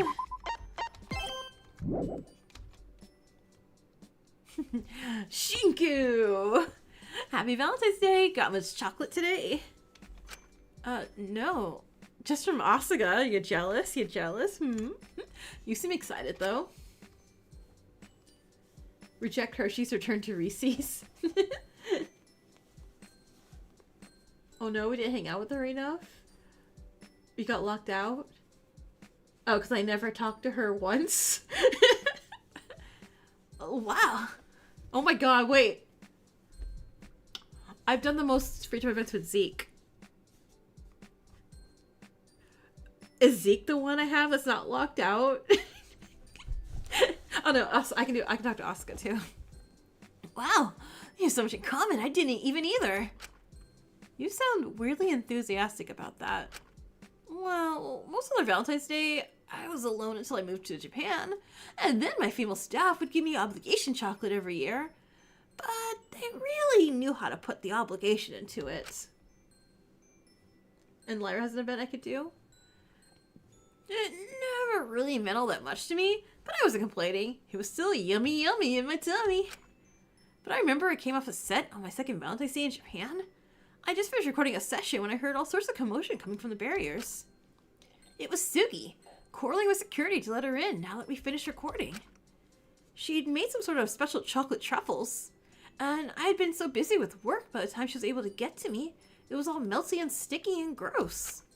But she wanted to give it to me anyways. She said it didn't mean anything big because she just wanted to make sure I was able to have a proper Japanese Valentine's Day experience. We ended up sitting just outside the studio together, taking turns spooning out the melted chocolate and sharing it. I remember giggling, laughing, giggling. God, it was so fun. What was less fun was discovering White Day was only a thing after it already passed, and I'd forgotten to get Suki anything. But this year, it will be different. Different, I tell you. I'll make up for last year however I can, even if we're stuck here. I may not be able to cook, but I have a month to gather whatever sweet treats Lori gives me and save them to make something nice for Suki. Oh, this is precious. Taka? Are you sure it's going to be nice? It has to be. I have to make it up to them.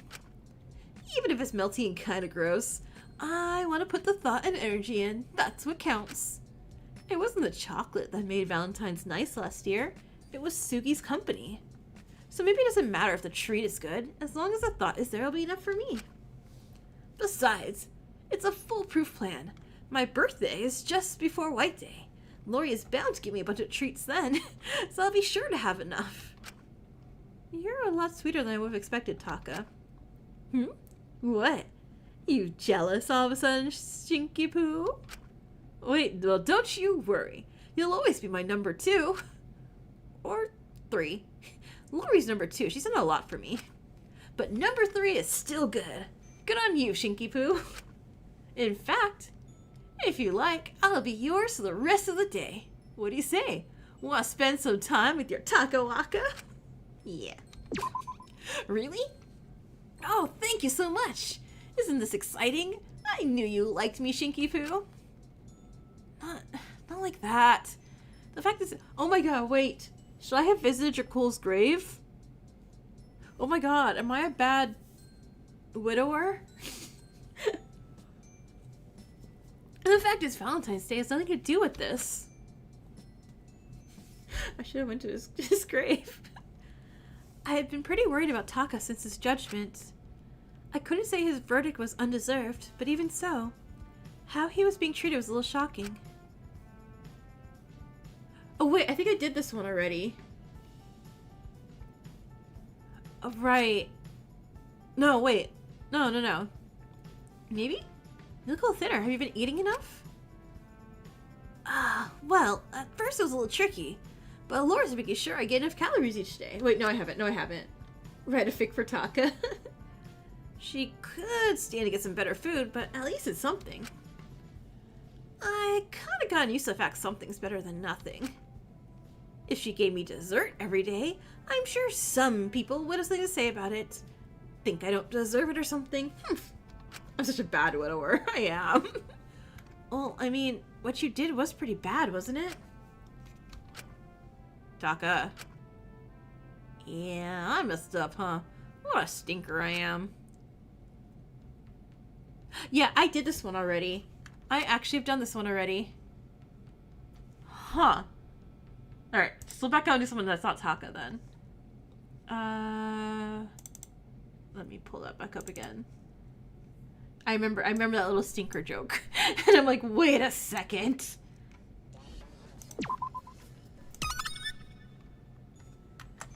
Okay. So actually, let's go visit the grave, be a good widower, and then we'll talk to somebody else. Oop. God. I'm such it's not the big center one. Which one is it then? Because that's the classroom. Oh wait, no, it's behind the classroom, isn't it? Right? No. Crap. crap. I don't remember where. If it's not any of these.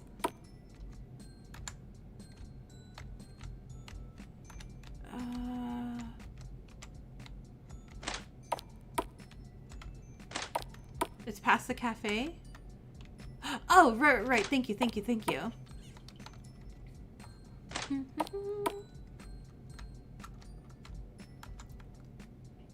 There we go. Past the blood chair.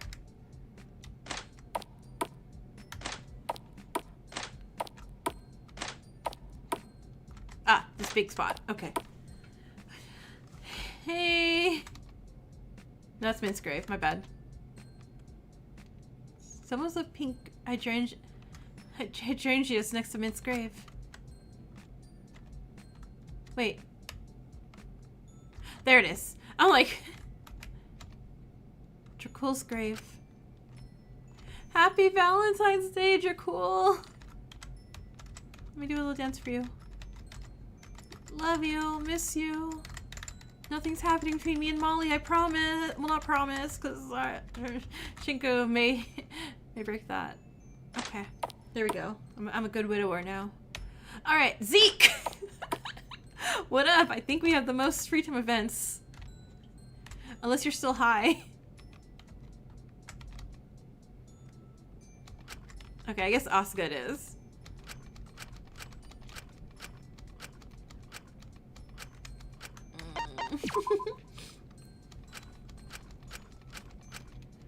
Alright, sure. Seems good to me. I'd like that. Awesome sauce! I found myself hanging out with Asuka once again. I just hoped this time she wouldn't make me count food for 2 hours. Thinking back on it, the whole thing seemed a little silly in retrospect. Especially as everyone was just eating things without us counting what was gone. It was so cool to pick out some special dialogue for it now, right? Hey, Asuka, I've been thinking. Huh? About what? Why are you so worried about the food causing an imbalance in status when, you know, the imbalance is already bound to happen? What do you mean? I mean, with the whole voting thing, those people who are voted corrupt are already stripped of so much. It naturally causes some of us to have more than others. And if anyone has a brain, they're naturally going to blame people who voted them that way instead of, you know, the people not voted corrupt, if that makes sense. Yeah, that makes sense, yeah. But it doesn't work like that, not at all. People never look to the wider situation. They always find someone else to blame.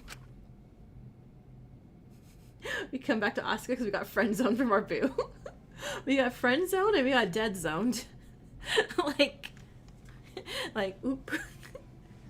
I think you're just paranoid. People here are sensible. Paranoid in a death game? Really, Shinku? I wish I was just paranoid. I've seen it in action firsthand. That's why I know it's gonna happen.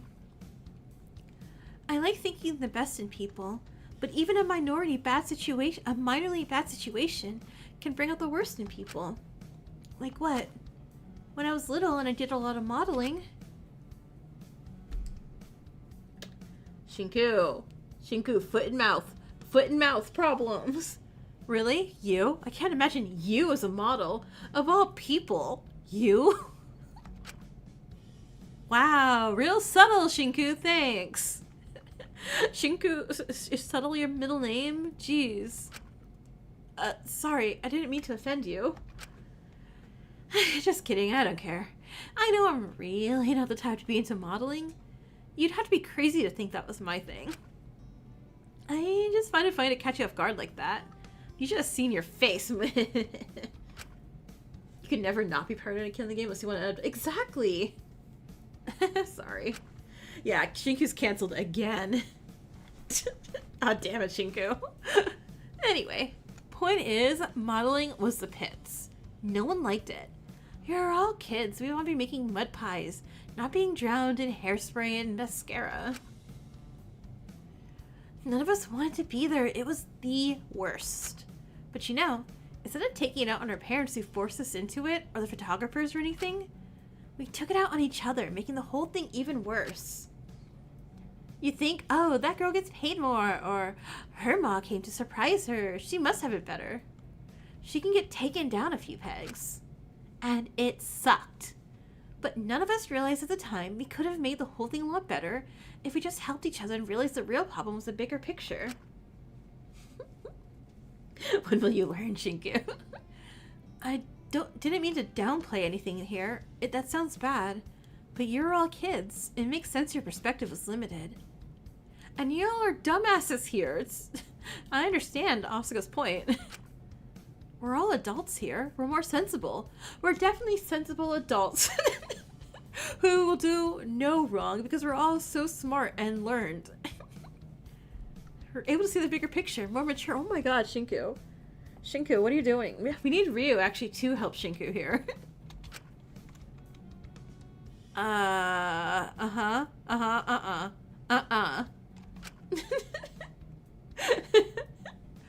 What? Oh.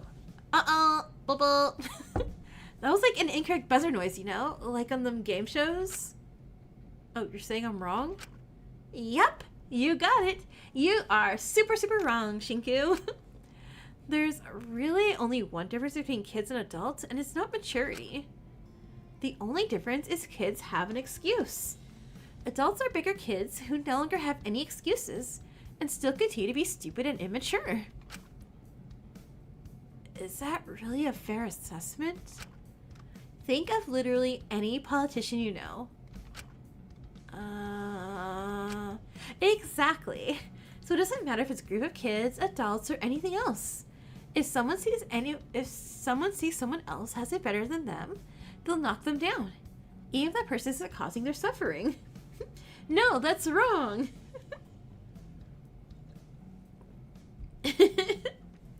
Exactly. So it doesn't matter if it's a group. Blah blah. I guess it makes sense on some level. So why in my circus, I try to eliminate any disparity whenever possible.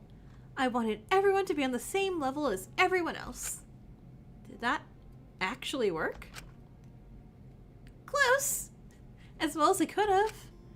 I'm human too, you know. I'm bound to have my own biases and nothing was going to be perfect. I cared a lot about everyone there. I just wanted them all to be happy. Of course, that kind of caused a few issues sometimes, but a majority of the time it was a-okay. You do seem to really care about everyone there. It's really sweet to see, honestly. Stop, you'll make me blush. Oh, but you gotta come see us when we're out of here. You'd love to meet Machida and Solange and... Is that what Queen says? Teenagers are big children and adults are even bigger children. Asuka went to an imprisoned ramble naming all of her circus members and what they did. Littered with personal and it's about what their acts and their personalities. The whole thing was pretty endearing. It was clear Asuka missed them a lot. Guiding light. Level 2! Yay! I moved up! I crashed pretty early tonight, going to bed as soon as I could. I'm getting a little like she's scared now. Let's get scary, Godzilla. Let's get scary, Godzilla. Protect me. I am super... What if it's just a janitor who's dead? What if one of us kills the janitor and be like, oh no, he's dead? I'd be cool with that. The continued midnight interruptions weren't doing my insomnia any favors. I was exhausted. It was always hard to get back to bed after them, but I couldn't stop them. So once again, for the third day in a row, the monitor in my cell switched on in the middle of the night. Click! Oh, shit, our secrets! Okay. Hello, hello, hello! Rise and shine! Our third day of Truth or Dare is now over! Woo! Only Lyra, Alora, and Molly completed their dares today, meaning everyone else's truths for today will be outed! Janitor slips on a wet floor so it breaks his neck. Really? 7 of you chose not to do your dares? Are they starting to cross a line or something? Well, we've got a lot to get through, so All right. I won't keep you waiting any longer. Let's hear everyone's secrets. Starting with prisoner 01, Shinkuku I haven't got my secret. 3 days in a row of picking truth, huh? You're not great at this, are you? Anyway, his is... Shinku used to include characters based off of people he didn't like in his classes or life in his novels, often killing them off in brutal and twisted ways for the catharsis. Yeah, again, not the worst. Like, Shinku, just go talk to a therapist, but yeah, whatever. Yeah, he really is kind of a freak, huh? I mean, it's not as bad as Fu's secret yesterday. Should put down on wet floor slide. Then we have prisoner 03, Ezekiel Elias's truth for today. That being, throughout all middle school and a majority of high school before going to Hope's Peak, Ezekiel was an extremely violent person who would sometimes beat fellow students until they needed to be hospitalized. I felt we knew that one already. Did we not know that? I feel like we knew that. I feel like he told us during the sleepover that. Wow, our most violent prisoner has always been violent. Shocking. There you go. Well, yeah, I could have probably guessed that, but beating him to the point of hospitalization is a lot further than I expected. Now on to something really juicy. Prisoner 04, Takiko Uchiyama. If you think her reputation couldn't get any worse, wait till you hear this truth. Takiko killed her mother. Okay, so how this could be straight changed, you know? Takiko killed her mother? That could definitely be like, oh, Takiko's mother died in childbirth. Or, you know, baby Takiko, you know, walked into a street when a car was coming and her mother ran to save her and died protecting her. Like, that could be legit anything. I'm not gonna take that as said to me. What? But Shinku will, apparently. Shinku will take that exactly as it's said. God damn it, Shinku. How could she? And if you needed a final nail in the coffin as to why you shouldn't trust her, there you go. Geez, you were right to vote someone like her corrupt. Or maybe it's really that simple? Or maybe it's not that simple. Or Or maybe it's not Occam's razor. Maybe it's a very complicated thing. But moving on to Prisoner 07, I'll make it quick since you spoiled I don't know. the surprise Maybe it is earlier. simple. Who knows? We'll see. Boring. Taka is transgender and has taken many steps to hide his identity out of fear of fan backlash. Yeah, again, one, we do know, and two, not really like a secret. Admitting the facts. Or maybe her mom was a bad person. Yeah, maybe her mom was like Maiko's mom. Who knows? The answer is incredibly vague. It was so vague. I guess some fans might get mad at that, but not worth any keeping around. But since you went ahead and spilled it earlier anyway, I'll just move right along to Prisoner 08, Izumi Cersei. Ooh, okay, Izumi, what'd you do? In high school, Izumi got a girl expelled by framing her for cheating because she saw her as an academic threat. She similarly sabotaged other threats by making their high school experience miserable. Okay. Very, very bad. Really, as long as no one's committed a murder right now, I'm willing to ignore it for the time being and worry about that when we're all safe and sound. Freak me anytime. But yeah, Izumi. What are you doing, girl? What are you doing? Yeah, but she was like, yeah, that seems like something Izumi would do. All that over school? That's a little pathetic. Izumi was a mean girl? Nothing Oh, else in your totally. life that made you feel good about yourself. Get a hobby. School isn't that deep. But let's move on to Prisoner 09. Okay, this one I'm concerned about. Excited Okay. to share this one. It's one of my favorites. Your favorite? Fu is the reason his marriage fell apart, and he'll never meet anyone he loves quite like her again. Again, that's not... that just seems like, hey, we're just trying to be mean to you, Fu. But also, is that a truth or is that an opinion that he'll never meet anyone? Like, he'll never fall in love again? Is that... like, Mananiko, are you being psychic? Do you know if Fu's gonna die? Is that it? Yeah, that really doesn't seem as bad as yesterday's truth. I guess in his eyes, this might be worse than that somehow. Or maybe he prefers that the state hit. Also, I'm sorry. Was he willing to stab Takiko for that? Well, dang, Mononiko. That's what we shared. Like, that was not stab worthy. I like, oh no, I sucked at marriage. Like, whoop. Might as well go stab a 5-year-old. He's also definitely not over her. Not like she'll ever take him back after what he was like as a husband. Oh, sorry, are we continuing this? Not over her, but we'll happily mess with Molly's emotions and kiss her. I see how it is. Anyway, last we have Prisoner 10, Asuka Santil. I wonder what they could have done. They're just so kind and considerate all the time, aren't they? Okay. Sabotage one of the baby 5-year-old models. Well, let me tell you. Asuka left their little brother behind in an exploitative situation without a second thought.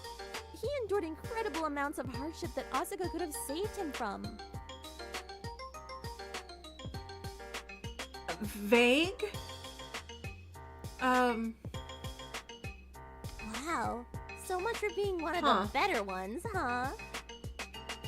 Okay. Yeah, again, Maniko's being very vague today. Guess that leaving certain people behind isn't a new behavior. I think Asuka must have had very different reasons for leaving behind their brother than they did for leaving Taka. Anyway, phew, that was a lot to get through. Of course, all of those will be posted on every social media you guys have and sent to the media as per usual. So have fun dealing with that if you're ever able to get out. Yeah. How about more of you do your dares tomorrow? Doing so many of your secrets in one of these gets tiring, you know? Anyway, sleep tight. Don't let the impending thoughts that followed of your deepest, darkest secrets being leaked bite. Bye-bye. You show us factor opinion, right? Like, The monitor switched off and I was left stunned. Some of those were shocking, like Takiko's. I almost considered going over her cell to confront her about it, but she'd likely be asleep. And I know that's exactly what Dr. Elenius wanted to avoid. I should be logical and wait until the meetings. Everyone should have a fair chance to explain. Also, Shinku, in a murder game, do not burst into not that you burst into anyone's room, but don't go bursting into a young girl's cell to go, interrogate her in the middle of the night. But how do you even start to explain some of these? And how do you get worse secrets than any of those? And what exactly was so bad in Molly, Lyra, and Dr. Elenius' secrets that they had to keep them hidden, even with how bad their dares were? Oh no. I was starting to get very paranoid, admittedly. This motive was starting to get to me. The lack of sleep was not helping either. It wasn't helping me think any more rationally. I figured the best thing I could do was go back to bed, so that's what I did. Okay, so having me save the game. I'm sorry, Takiko did what? Oh no, I can't tell my chats apart. I woke up the next day after a night of on and off sleep, constant tossing and turning. With what little sleep I had gotten hadn't particularly helped me feel any calmer about the current situation. I found myself overcritical of a lot of the truths revealed, and paranoid about the truths that weren't revealed. I mean, I could always ask Fu, he'd seen all of them. But I was certain I had to do some kind of deal for that, and not a particularly fair one at that. And the last thing I wanted was someone else on my plate on top of the dares. What if they just don't kill and get the point where they exhaust all their bad secrets? It's just a stupid secrets again. Exactly, right? Like, how many bad secrets could they possibly have? Above all, one thing remained clear. It was only going to get worse from here. But I could do nothing but keep pushing through it. We discussed the truths at the meeting today. Hopefully it provided more context. And I felt a weird sense of relief. In comparison, my own truth didn't seem that bad. Although I couldn't help but worry about how they could make the truth worse than that on the subsequent days. I gave my answer as soon as I tentatively approached the envelope on my desk, opening it up. Day 4. Alright, let's see what it is. Truth. Oh, damn. Okay.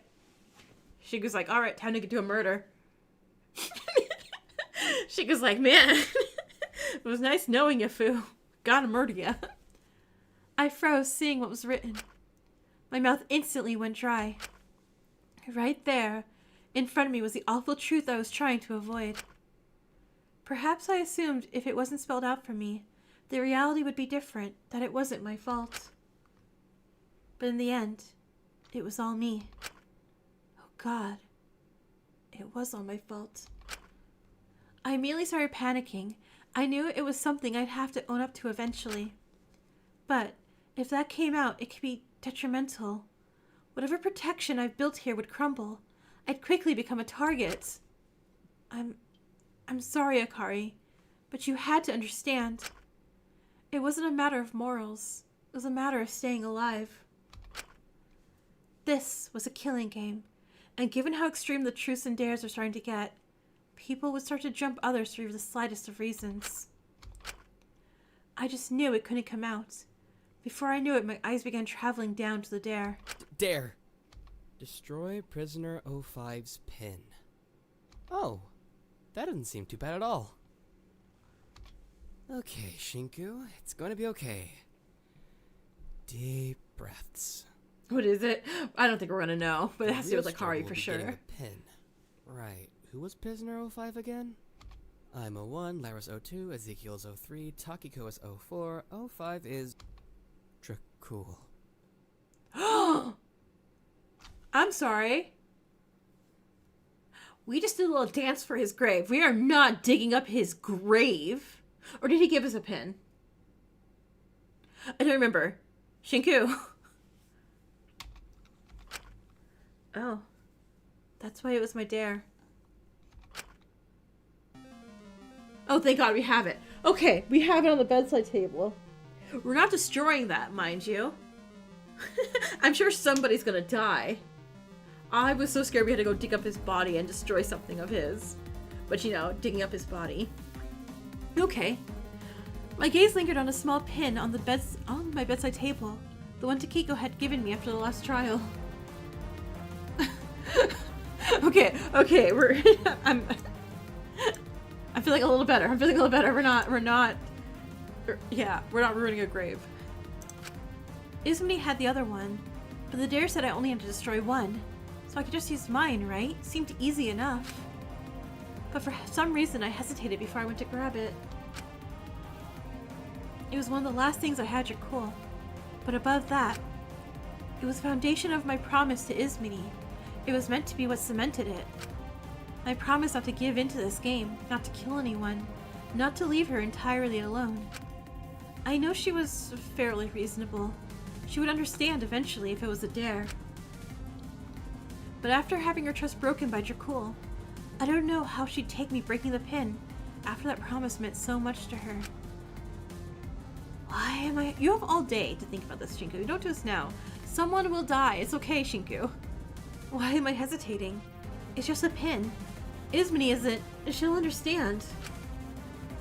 Digging up a body for a dare would be horrifying. Right? If she was in my position, she would do the same. It doesn't impact the promise if I destroy the pin, does it? No? I said that, but deep down I knew. If I destroyed the pin to save my own skin, just as the motive was starting to get tough, she'd probably see that as indication that I'd take the easy road out when things got too rough. That when genuine hardship emerges, I'll just crumble. That I'm not willing to endure it with her. Just like Dracul. I sat back down in my bed in frustration, looking at the pin. Shinku, what are you doing? Shinku, stop! I knew whatever I did would cause problems, unless... She doesn't have to know I've destroyed it. Right. She doesn't have to find out. That way she'll feel betrayed. I'll destroy the pin, then kill Ismini, and then leave. She'll never find out I destroyed the pin if I just murder her. Just lie about how it got broken, right? Or murder her. I looked at my clock. The morning announcement had gone off, but it was still only 6:15 and the meeting was until 10 a.m. It was unlikely most would be at other cells right now. Let alone Ismini. She wouldn't see me do anything. Right, it'll be like nothing ever happened. I took a deep breath in and clenched the pin tightly, standing up and summoning my resolve. Oh my god, Shinku. Shinku! There's an incinerator in the laundry room. If I put it in there, then that would leave no evidence. Even Freaky Chat's like, don't you dare. Freaky Chat's on our side. Freaky Chat's like, what are you doing? What are you doing? So I made my way there. The hallway's eerily quiet. I wasn't usually up this early. It was strange. Alright, Shinku. Alright.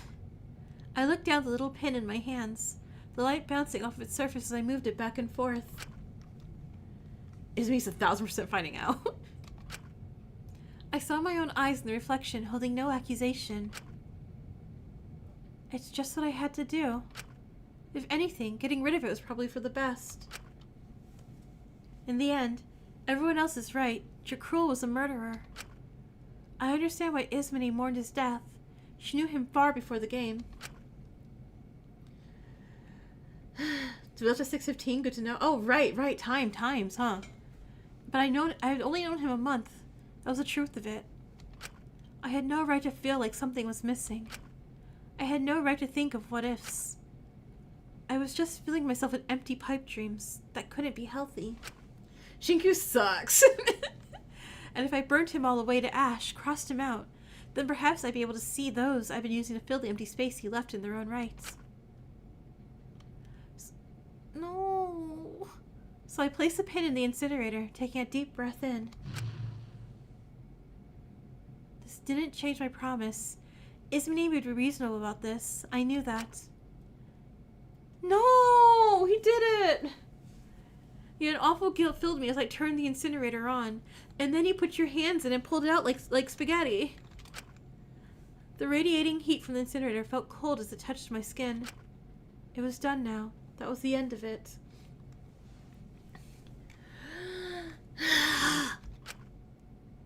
I moved out the room quicker than I wanted to admit, hoping that the change of scenery would help the awful feeling in my chest. Oh my god, think about it. in the trial, they're going to be like, why was the incinerator hot at 7 in the morning? And we're going to say out loud, oh, it was just us. And they'll be like, oh, did you burn evidence or a body? Be like, nope. Will you tell us what you burnt? And he's going to be like, nope. Like, cool, thanks, Shinku. I'm already pre-mad about Shinku for way later down the line. But right as I walked back into the hallway, I ran to the person I'd least want to see right now. Dracul? Shinku? Are you okay? You're so pale. You look like you've seen a ghost. It's Minnie. What are you doing up so early? I just thought I'd take a stroll. Is everything alright? I felt awful. Chica's gonna get deep fried. Yeah. Yeah. I just want to get my washing done early today. Mm-hmm. Did you try on any of the washing machines? Did you, Shinku? No? Yeah. Are you sure you're okay? You're acting strange. Oh shit, hey, Ismini! Is this about my truth? Listen, I know it sounds bad, but I want to be an open book about it. I know it was wrong, trust me. But this game is just cherry-picking our worst moments. A few mistakes doesn't make us horrible people. Ismini totally knows. Watch Ismini had the same exact challenge as she's going to the incinerator to go chuck her pin too. Yeah, I know. I don't hold any malice about anything outed about you, alright? I don't want you to feel as though you can't tell things to me. I don't want us to become dishonest with one another. Do you hear that, Shinku? She will understand. She doesn't want you to lie to her face, Shinku. Come on, Shinku, think, please, Shinku. Thanks, Ismini. I'm not upset about your truth at all, really. If I can look past your crime, then I can look past that pretty easily. Well, good. I wasn't going to say anything, but it would be a little ridiculous if you excused murder but drew the line at that. I wonder if the others will be all that sensible with us. I just hope these dares don't continue to get worse. Chica's gonna get to 200 cancellations before the end of this chapter. Tell me about it. I know we're not allowed to disclose specifics, but yesterday they wanted me to do something terrible to you, and I couldn't do it. I won't let this game destroy anything of mine. Especially not us, I'm certain of it. Oh my god. Her last one was destroy the pin, and she said no, so now Shinku destroyed it. Like, almost no hesitation. I'd much rather endure whatever ridicule this truth brings me than throw you under the bus. I want you to know that. Thank you, Ismini. What if I just lied to her face? It's better for our friendship. God, I'd do the same for you. I'm glad to hear it. I'll see you at the meeting later, alright? I have a feeling our friendship is definitely not going to explode by chapter 3. I'm feeling a little woozy. I'm going to lie down for a bit. Alright, do take care. God, it's having me save so much now. We're not Hoocha Mama Seat thing anymore. I return to my cell. A heavy feeling on my shoulders. Slow fucking clapping for Shinku. Right. Liar. It was what I had to do. She didn't have to find out. It was just a pin. It didn't mean anything. It was silly for me to feel so guilty over this. I was so preoccupied by meaningless worries that it took me a second to notice a new note had appeared on my desk. A note that made my blood run ice cold and brought a haunting reality crashing down on me in just a few words. I'm sorry, at least this way I can help you, lecture hall. I'm sorry. At least this way I can help you. Maiko? There's tears. There's tears on this paper. Maiko, you didn't do anything stupid, did you? Lecture hall. Oh god. Run, Shinku, and bring a ladder if you can, or a chair. No, not again. Why? What? I can take a guess at who this is from. A twisted sense of deja vu overcoming me. Oh god, I called her Maiko. Sorry, Molly. Sorry, it took me a second to, adjust to that. I had no idea why. I thought things were getting better. I thought Or maybe this is fake. Maybe this is fake. Maybe someone wrote this. We're gonna. This is gonna be it, huh? This is what this was setting up. We're gonna find Molly's dead body, staged as a suicide, with this fake suicide note. But there's tears. That's what's throwing me off here. And it's gonna be hard to convince everyone during the trial that it wasn't herself who did this because of all her actions beforehand. The tears. Yeah, I had no idea why. I thought things were getting better. I thought this had to be a dare. It's just a dare. It's just to scare me, like yesterday. Still, if this was real, if this must have been placed recently, if this was actually happening, I needed to save them. I couldn't let it happen again. I promised that I wouldn't ever let that happen again to anyone. So before I could second guess myself any further, I rushed to the lecture hall, an off-putting feeling in the air. Well, that's the killer's tears? It could be. Maybe she was forced to write it? I'd hardly noticed it at the time, as I was so focused on getting to my destination, but everything was pitch black. All the lights had been shut off on that side of the prison, leaving everything in total darkness. God, yeah, we're finding a body. We're finding a body. Hey, hang on! I slammed against the lecture hall door handle, but It's locked. I tried again and again, but to no avail, even hammering on the door. Hey! Are you in there? So yeah, so just a heads up, for, you know, general trigger warning for a lot of things, this is probably gonna be, yeah. Also, yeah, I do notice the glass in the background, in the back there.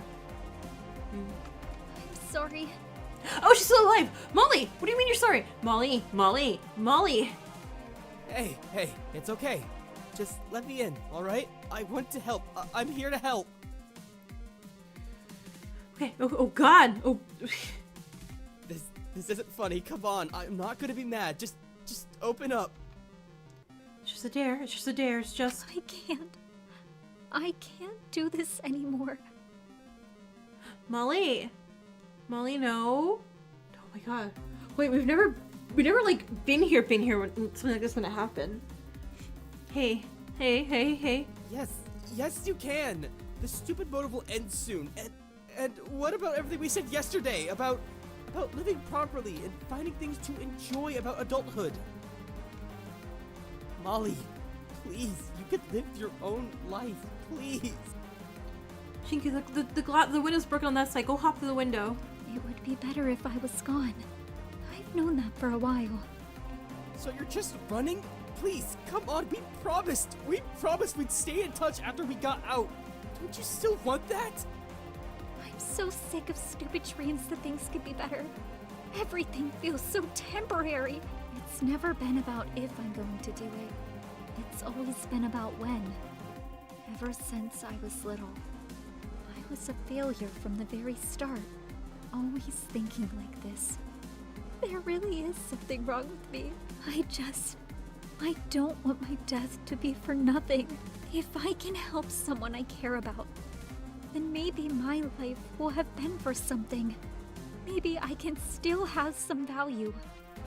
No, stop. Don't say that. Just open the door, please. Does anyone play the first Life is Strange? Because this is giving me that rooftop scene feeling right now, and I'm like, shit, I didn't do free time events. Do I know enough information? Oh dear god. I continued slamming against the door. I needed to get it open. I had to get it open. In my next life, I hope I'm reborn as someone who's easier to love.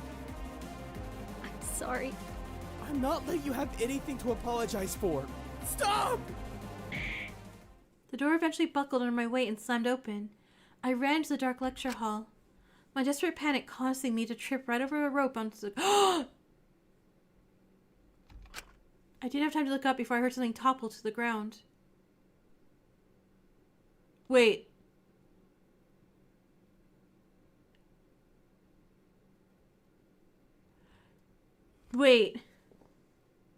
She didn't...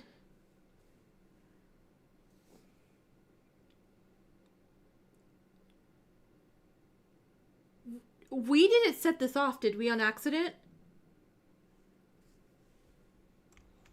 You can still save her. Go run under her and lift her up. Okay, Shinku?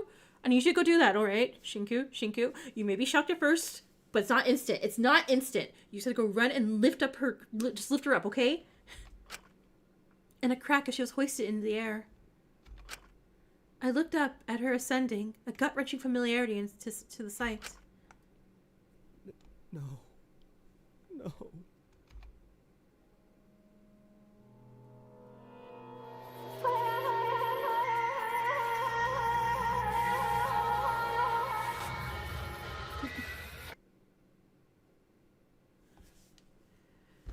God damn it.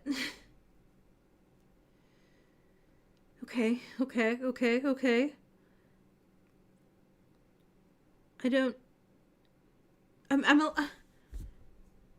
Right?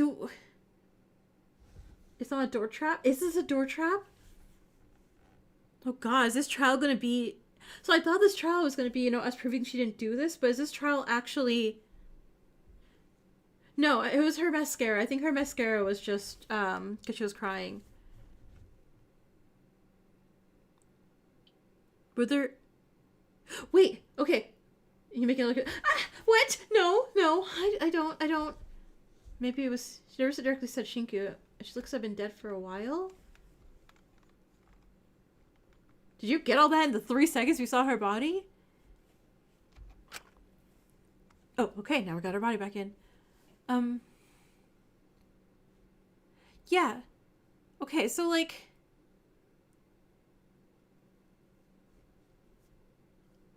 So she was standing on... God, I don't really want to get into, like, specifics of this, kind of. I guess we have to for a murder trial. So... She wouldn't have died instantly. I don't think she would have died There's no way she would have died instantly like this. As horrible as... God, as much as that sounds. She's not high up enough. Oh god, we need to explore the body. Okay. She was literally just talking.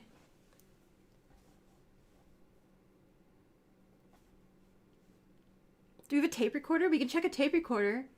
The purple stuff on the blackboard? I don't know.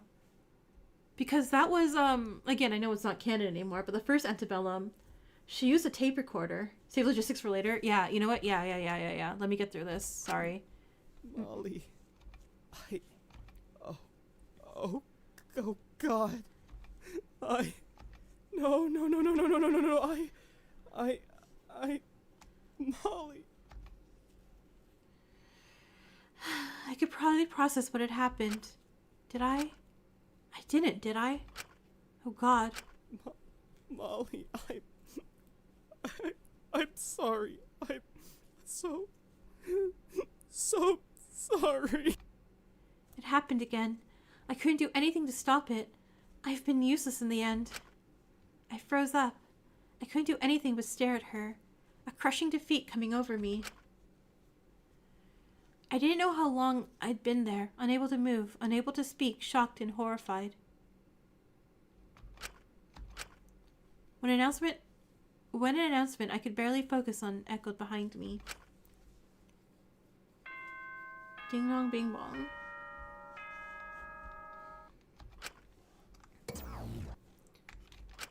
A body has been discovered! In light of this, all truths and dares for today are suspended and no longer need to be completed. After a certain amount of time, in which I suggest you investigate, the trial will begin. This feels so weird. This feels weird, right? Good luck, prisoners.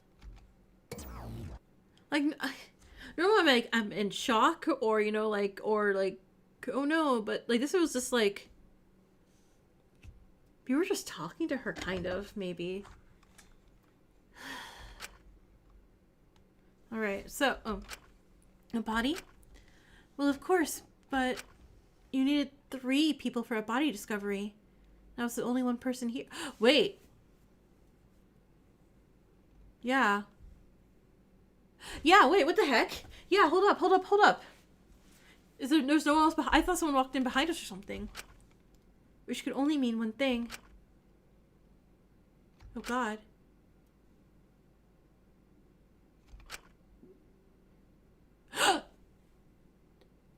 I'm sorry, 2?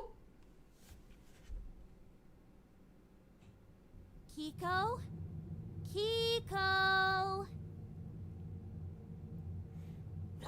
Why are we double killing on chapter 2s? What is this month? What is this month?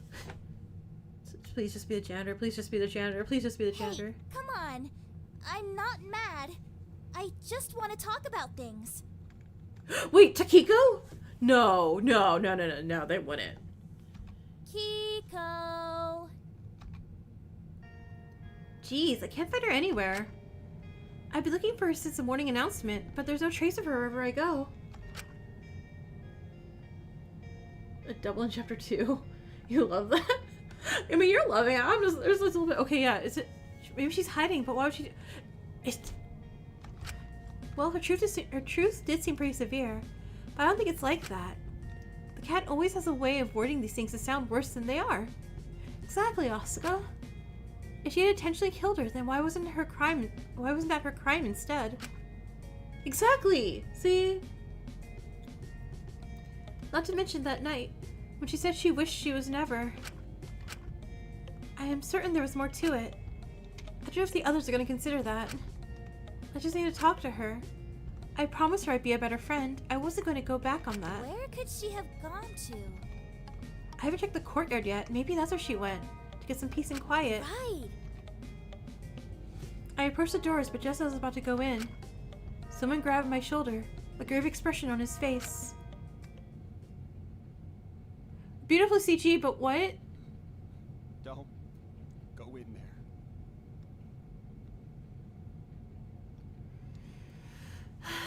Huh? Zeke, what's... Don't. Just... Those eyes. I hadn't seen a look on his face like that since... Oh. You... don't mean...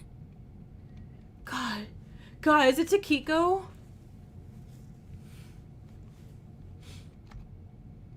Zeke, what happened? It doesn't matter. Just... don't go Zeke in looks rough, right? there. Not you. No matter what it is, I can handle it. I'm not a kid, okay? Asuka, please. Just... don't. Wait, is it bad? Just... trust me.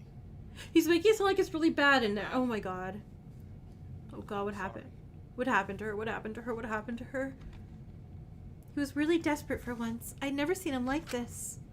It made me worry even more about what could be in there. If someone's hurt, we need to help them. Oh no. It might not be too late. I'm not gonna stand by and do nothing. I shook his hand off mine and darted forward, hearing his footsteps chase behind me. Asuka! Oh, god damn it, wait! I raced into the courtyard and... No. Zeke looks over even for Zeke. Yeah. God. Okay. Preparing myself. Please don't be really bad. Please don't be really bad.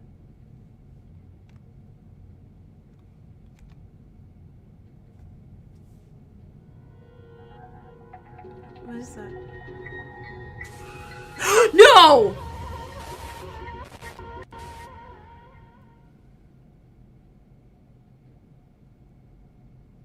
Cool. I hate this. Bye.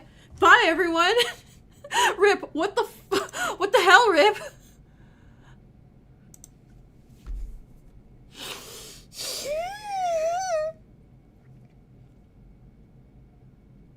Hey, not cool.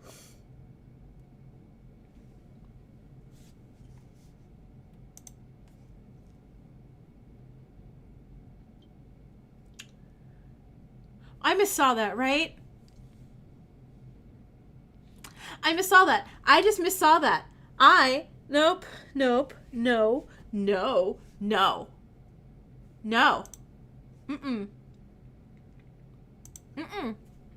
Didn't happen. Saw nothing. No. I don't think this fanfic should even make up for this. Like... No?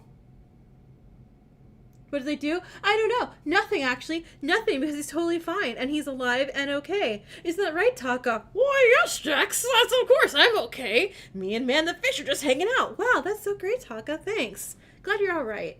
Mm-hmm. Cool. Cool. You only heard one? One of them lives? How's Taka gotten 3 BDAs now?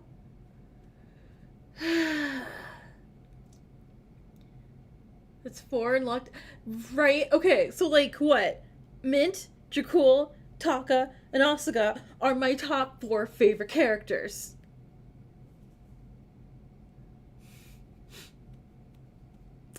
What we doing, Rip? What are we doing, Rip? Like, was Lady the Frog is lonely now? Yeah. I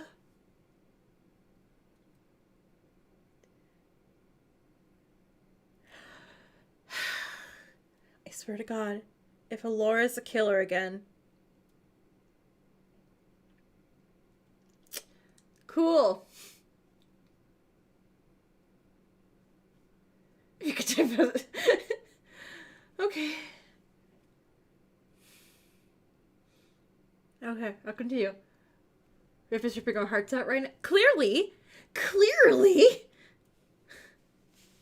Okay. Your top 3? Is Minnie, Lyra, and Alora still? The fuck? I at least had Taka till chapter 3 last. Taka was doing so good. Maybe it was. Maybe. No, I don't want to see. What the hell even is this? Is it acid? Did someone throw acid on my boy? He can't be. He just. After he just came out, right? Taka. I don't want to look. Taka. I don't. Not you. Anyone.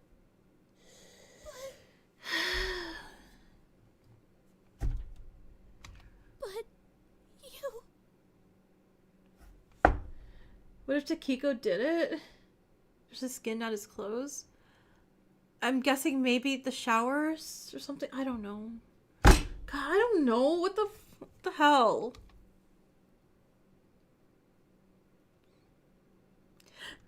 Rip, this is the worst Christmas present ever. What the hell? No, I want everything to fall. Okay. So, you just write on them with those big fancy brushes? Time to flame up. Electric burns? You don't just write on them. You write wishes, goals, things you want for the future. Pretty fun tradition, huh?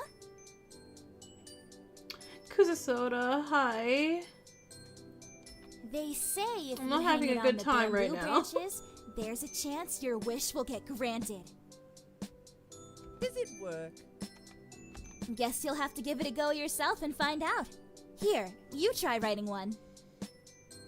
You're quitting, what the hell? But yeah, hi Kuzasoda. Let's see here. Ta-da! I'm done!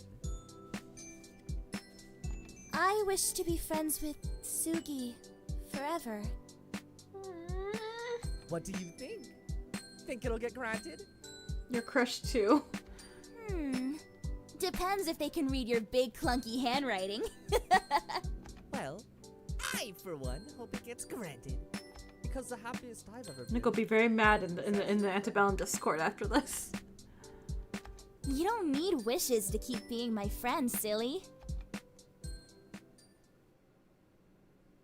'Cause we're not the type of friends who give up on each other, okay?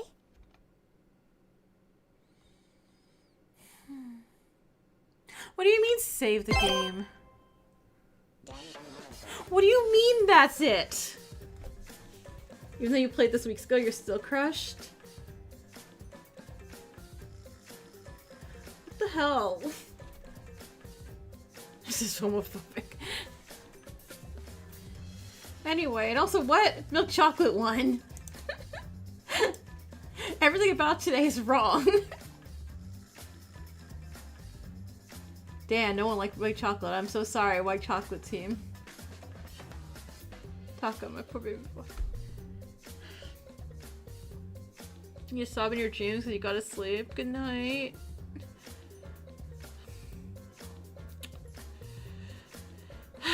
Two months or 1 month left into the trial.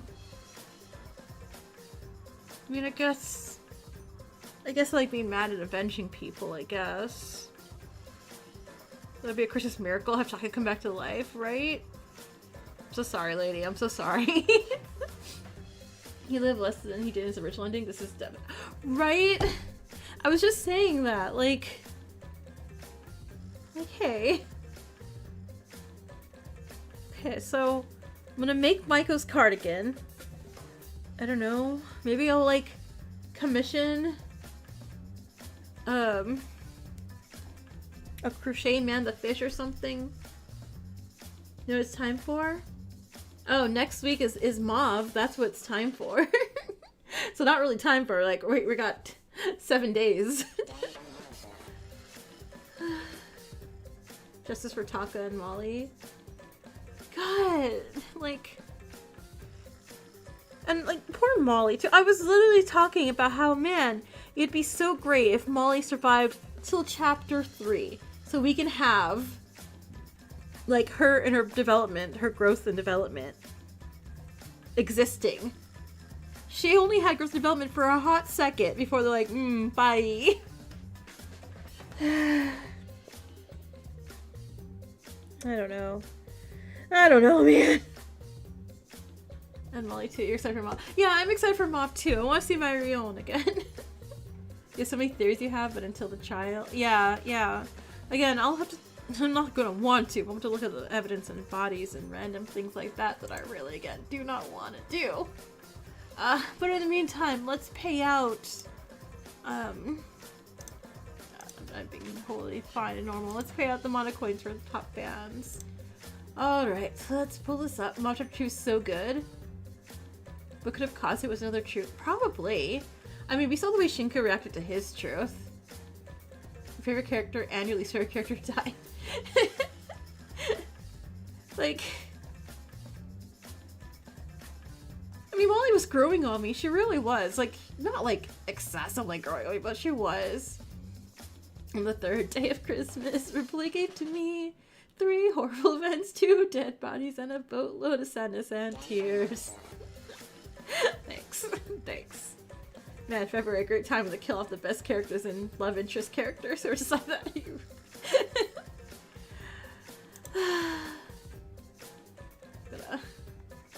Gonna wait a second more so the battle royale finishes up, and then I can... Oh no, it finished already. Never mind. JK. Alright, top bands. Let's pull them up. So we have... Sparks at 1. Let's get you 1,000 mana coins. Grab your Mario hat. You got a bunch of mana coins. Sal, you're at 2nd place. Let's get you 500. Sal, I definitely know which character you are. Where are you? There you are. That's right, you're Felicity. You're Felicity, that's right. Alright, and 3rd place is Lady. Let's get you 250. Lady. Where's Lady? No, it's chaotic. Radical, silent. Oh, it's radical again. Lady, there you are. Okay. No, not Lady. Lady. Not Lady. Lady.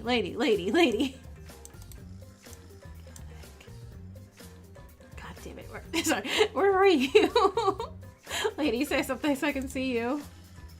You said yay. Okay, let's see. Which one said yay? There you are. I see you. I found you. It's right. You're Chuki. There we go. Alright, so that's...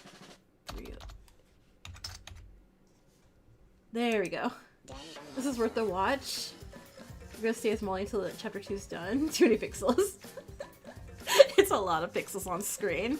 It's great though. They're all very cute. Look at how cute everybody is. Sweet. And yeah, sorry I didn't get anything new done. I think I just did Alora Alora's the only thing new I added, but I didn't even get her any hats or pets or anything like that. It was Christmas week, obviously, so... TNC, hi! Yeah, I'm dying. Excited to go back to Hope's Peak again. It's that one meme. It's like, finally, I'm back in the fucking building again. I'll never, ever leave Hope's Peak Academy. Okay, he wasn't even in my Taka avatar. Yeah, we just made the Taka army and everything. No. Alright.